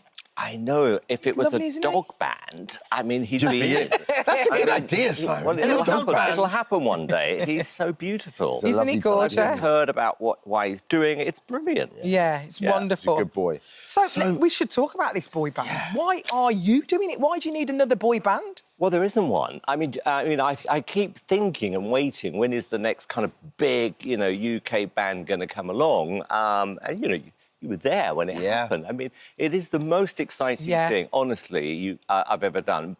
Bands, boy bands, girl bands, when it works, it's brilliant. Yeah. However, it's very rare that they form themselves. So going back to Spice Girls, somebody had the idea. And I've done a lot of bands over the years where you just put really talented people together and, hope it works. And since there hasn't been one, I thought, I'm just going to do it. I really want to do it again. But I've done it in a very different way, which is we just don't know who's going to turn up until it happens. So you're just rocking up to a city. Yep. And whoever turns up is who you see. It was like sending out a party invitation and not having a clue if anyone's going to turn up. So, I kind of, mentally went, OK, you know what? If I see one person in Liverpool, that's enough in terms of, what I'm looking for. And we saw about 250 people over 2 days, which, is a lot of people. A lot. And we managed to see everyone. And what's the format? Do they just come and sing and that's it? It's quick. I mean, they are literally in, out, in, out, in, out. And they just sing one song? Yeah. Has to be, because on X Factor, we'd probably get through 30 if we were lucky a day. If we were lucky, yeah. Yeah? Yeah, so we're seeing probably double that. And, we had to, in the end, because we had so many people at one point, because they were just coming through, because we just said turn up whenever you want. So that morning, I'm calling everyone saying, what's it like? And they went, oh, it's quiet to begin with. I'm like, oh, God. And then suddenly I started getting some messages through somebody who was with me saying, get here quick, ! And I thought, that's a good sign. And then I got another one. And then it was just the minute you find that first person who you think is the person you're looking for, I mean, you know what it's like. It's the best feeling in the world. I mean, it's one thing to find the talent, but it's another thing for that talent to get on with each other. How are you going to ensure that they get on? Well, I'm doing something in the middle stages because this isn't like a format as such, There is no... there was a beginning, obviously. I have no idea where this is going to end because until we find the band, that's sort of it. But there is something I'm going to do in the middle with all of them I've never done before, which I'll tell you about later. I think you're going to put them in a house together or something so they live together. Well, it's kind of close to that, but something different, which I've never done before. But for me, well, you know that, I think 1D, it was always about friendship. Spice Girls was always about friendship. And also the determination, to be successful. And, what was so interesting, what was happening on the day was how they were making friends. Because a lot of these kids, they haven't got out of their house, to ever sing before. They're like singing, in their bedrooms. So suddenly it's like, oh, my God, there's people around me, what do I do? And they were making friends, and it was just... Even if they didn't get in the band, I felt it was a positive experience. It was a good day. Do you feel it brings out the best in you? Because, like, at your heart, you're an A&R guy, right? And I remember when we did X Factor, the band, that last series, actually, it was one of my favourites because you didn't have time to think almost. You had to go. You had to go with your instinct. And is it like this here? So you're just making you're making your calls pretty quick. It's about luck sometimes, Dermot. I mean, when we did that show, it wasn't like, oh my God, I found the one. Yeah. And that is it. You've got to find the one.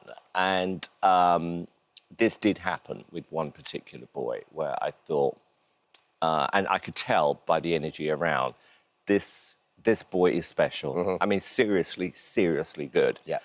Having said that, second time around, you never know. Because, when you put 1D together, that was still a huge punt, wasn't it? It was a punt, yeah. And they had, I think, a couple of weeks, or roughly 2 weeks. Yeah, not long. Where they were smart is that they lived together. You know, they hung out. I think it's important. Yeah, and they got to know each other. So when they came to Spain, you remember what it was like. You know, even when they walked up the beach, I'm thinking, there's something about this group. Yeah. Everyone's looking at them and they're excited. And they sang this song, and I'm like, I'll keep my poker face on. And they walk around the corner. I jump out my chair. Thank you, God. Because we could all feel something. And feel the magic. For being honest with you, that's what I've missed, is doing that. Because, you know, like I said, I wish, but they don't form themselves. Well, that was my question, because you've done it. You've done it with the biggest boy band of all time, really. It's going to be so hard to replicate because it was such a moment in time. Social media happened at the same time. Yeah. The X Factor was such a huge show. So what made you want to get... Was that it? You just missed the juice of it? If I thought that they were dated now, or the records felt dated, you know, that would be a different conversation. But a couple of years ago, Eric, my son, he came in, because he's always trying to find me new records. Is so he? Oh, That's yeah. great. So he comes running in. You want to tune, don't you? He comes running in and goes, "Oh, Dad, you've got to listen to this record."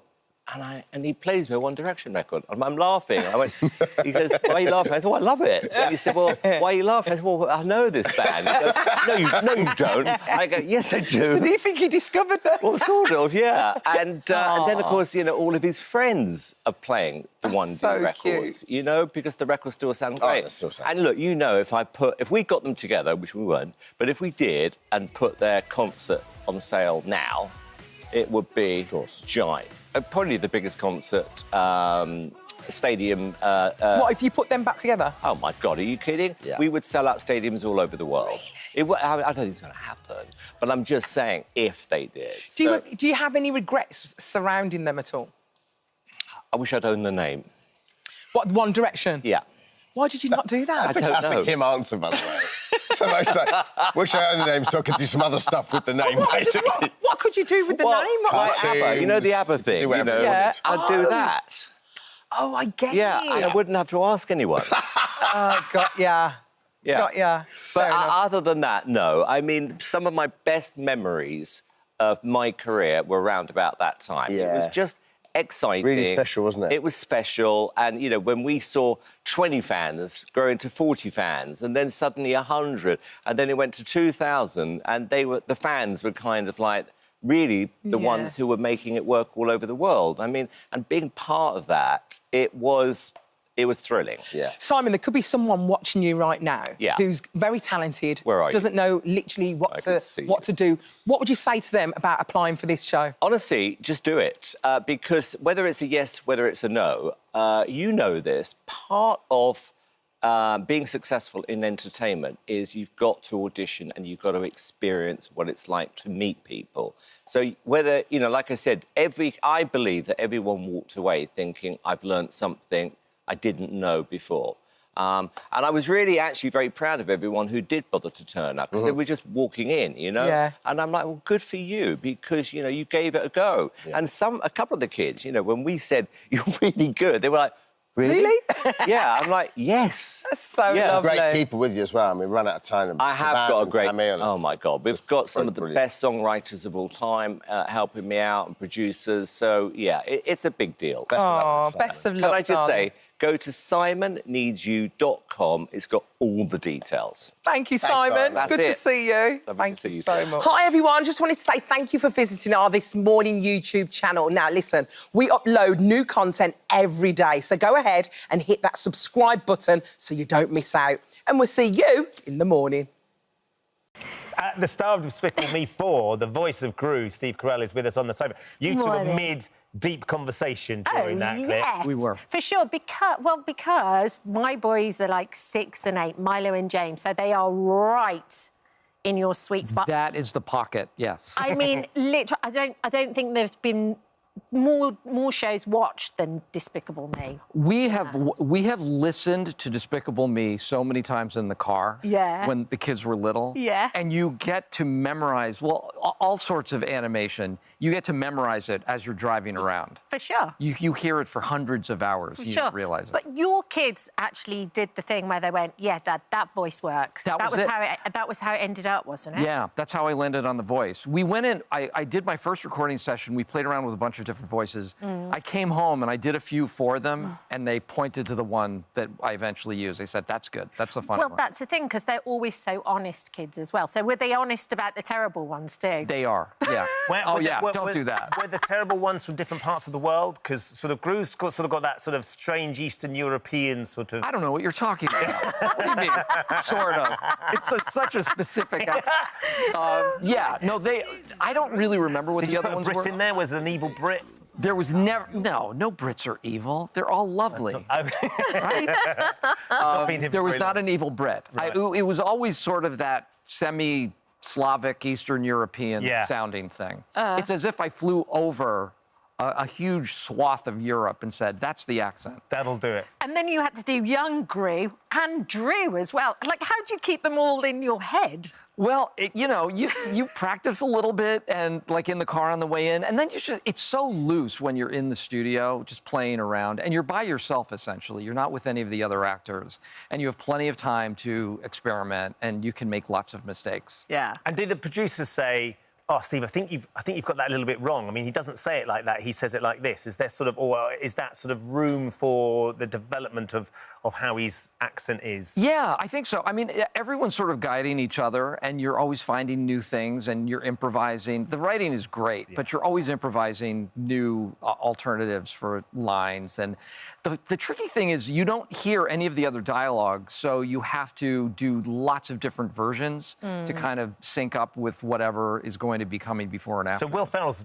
the sort of star of this one as well. Oh, Will Ferrell. I mean, what a stinker he is. I can't believe they allowed him. I mean, who invited... Do you know, he was on... I watched him on a TV show in America the other day, and he was saying you begged him to come and do that I did role. kind of beg him to do it. Did you beg him? Hands and knees? Well, I'll just say that. I threw it out there after the last one. You know, someone asked, who would be your perfect next villain? And I threw Will out as a potential choice. I didn't even ask him about it. I just kind of manifested it. Yeah, I did, exactly. Yes. So, and he did it. He jumped at the chance. But you're not opposite each other in the booth. You don't play against each other. So you really... Did they play a little bit of what Will's doing with the character so you bounce off it? None of it. And I didn't even know what he sounded like until I saw it. You didn't know he was going to be Zut alors, magnifique, le grand fromage? I had no idea. I did not recognize his voice. I knew it was him, but I thought, is that him? Because it did not sound like him. But the weirdest thing of all is, Gru was supposed to be, like, the greatest villain in the world and has now turned into this, like, lovable family guy rogue. Yeah. And now in has come Ferrell to steal your crowd. I know. I mean, you need to, at least arm wrestle him or something. Well, you don't see what's going on behind the scenes. It's pretty ugly. I like the idea so funny you and Will finally get together after you've heard him, like for dinner or something, and then having a little voiceover off while you're having dinner to see what it's like in real life. Yeah. No, we do that all the time. Actually, it was so much fun to do a lot of this press with him and with Kristen Wiig. Yeah. Oh, yeah. Because the three of us are friends and we've worked together before. But to get together and just have to be silly for a bunch of days in a row was such a... Because, of course, when you're together, usually you're not being silly. No. Never. Exactly. They never go far. Such an anomaly. One of the things that has been extraordinary about the Despicable Me franchise as it is now is the impact that that's had. And you will see, undoubtedly, Steve, Halloween, people getting dressed up as Despicable Me characters. Yeah. And then equally stag do's now as well. So the youngsters that are going on their stag do's, who were probably kids watching the first 14 years ago. 14 years later. Yeah. I mean, we found some of these. I'm sure you've seen them, but we wanted to see what you thought of these. These are some of the clips that we found online of people trying to steal the moon. Here you go. Sure. Tonight, we steal the moon! Together, we will steal the moon! Tonight, we steal the moon! I love that. Have you seen them? I love. Tonight is still Demon. That was a stag do in Liverpool. So thousands getting together. I've never seen that. Have you not seen them? No. Well, in the States, we had these things called gentle minions. Right. Which same thing. Like kids who are now teenagers who grew up with Despicable Me would all dress in their smartest outfits and go to see the movie, and it became sort of a viral thing back there. And my kids grew up with it too. Yeah, you know, my kids are now 20 and 23. And they're of that generation that grew up with this. They were little kids when it started, and they've always sort of loved it. And not ironically either. They really love it. And is there something about you guys being the stars of the movie, but really it's the minions that have become the superstars globally as well? You're being outshone by these little yellow, strange beings. Thanks for throwing that in my face. I give it all to the minions. It's and in this one there are minions called Mega Minions. Yes. That are minions that have been given superpowers. And it just goes to show that no matter how powerful a minion is, they're still minions, and they're going to screw things up. Yeah. Did you ever think, when you first read the script, how successful it would be? Because it's everything that comes with it after. It's like the games and the rides and the adventure parks. Yeah. And did you ever think, oh, this is for sure? Well, of course not. I mean, we thought it would be good. Yeah. And I was really proud of that first movie, too, because it wasn't condescending towards kids. Brilliant. It was sort of edgy. It was a little scary, but just enough. Yeah. And I like that. I like that there was a little subversiveness to it. But this sort of global phenomenon, no idea. I mean, it's lovely to be a part of something like this. And it just exists and it's going to keep existing, which is so exciting. Yeah, we can't have you here, Steve, without talking about the morning show, which a lot of our viewers will have fallen in love with. Your character was quite extraordinary TV personality, gave you a little insight into doing a daily live TV show, which is our life, of course. I wonder how you reflect on the impact of the morning show and what that's been like. It was interesting because, you know, and I've done morning talk shows in the States as well. And what was striking to me about doing that show was the set that they built felt absolutely realistic and authentic. Yes. Like right down to the way they cabled the wires into the control room. And the set was like a freestanding control room. Everything was like right there together. And so it could be used as when they do sort of one shot that follow people into different rooms.